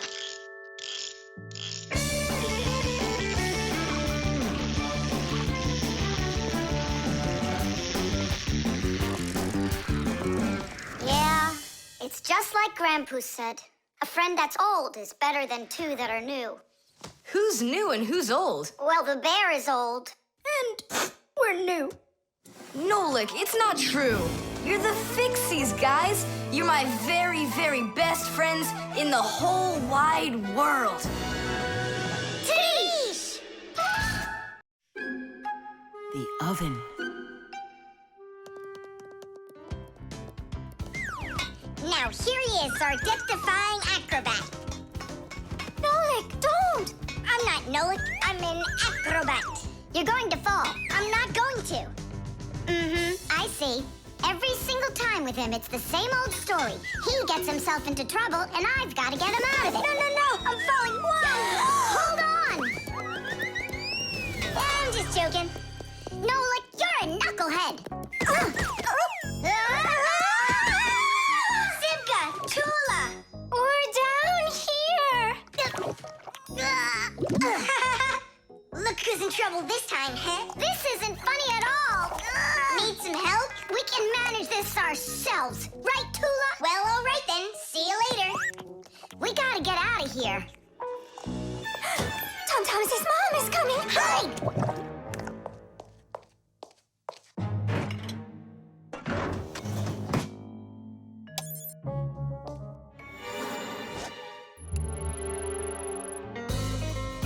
Hi, Tom Thomas.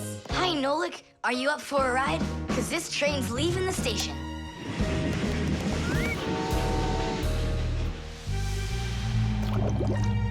Nice place. It's the oven. It's beautiful in here and not hot at all. Splendid. It isn't hot right now because it only started warming up. An oven is a cabinet with a heater. It can get so hot inside that it'll roast whatever's in there. As a matter of fact, that's what ovens are for. People roast meat inside of them and bake things too. Some ovens burn gas for heat and others use electricity. They have special electric coils that get red hot and heat everything that's inside the oven. So be careful around ovens. A hot oven can burn you very badly.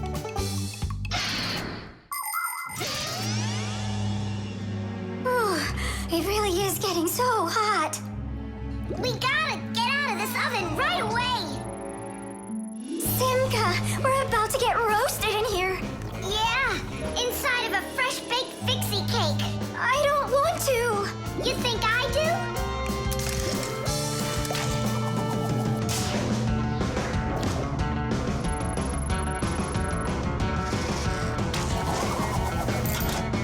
Here,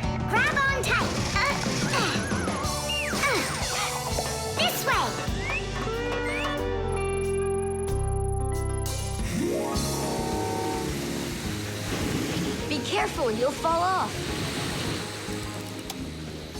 You're just like Simka. She told me the same thing, and then she was the one who fell, right into the batter, together with Tula.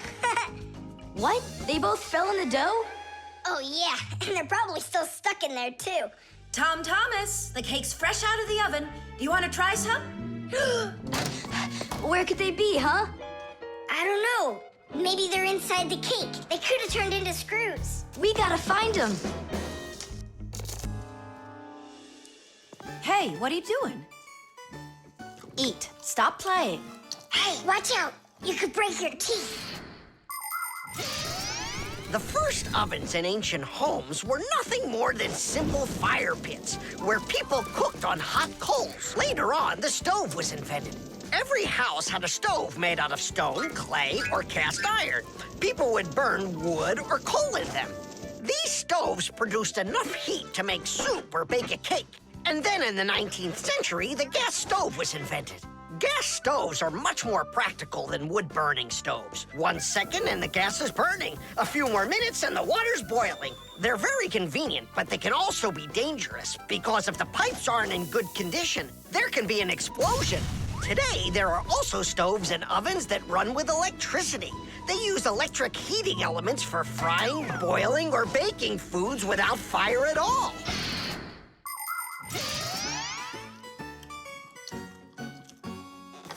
Tom Thomas, I think you'll explode.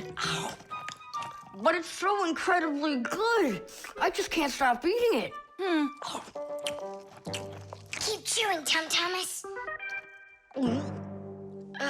That's as much as I can chew. Hey, what are you guys up to? Up to? We're trying to save you. You're not in the cake? Then how come I was eating all of this? I hate cake. Maybe it's because that's what good friends do. Yeah, he's a good friend who's got a really good appetite.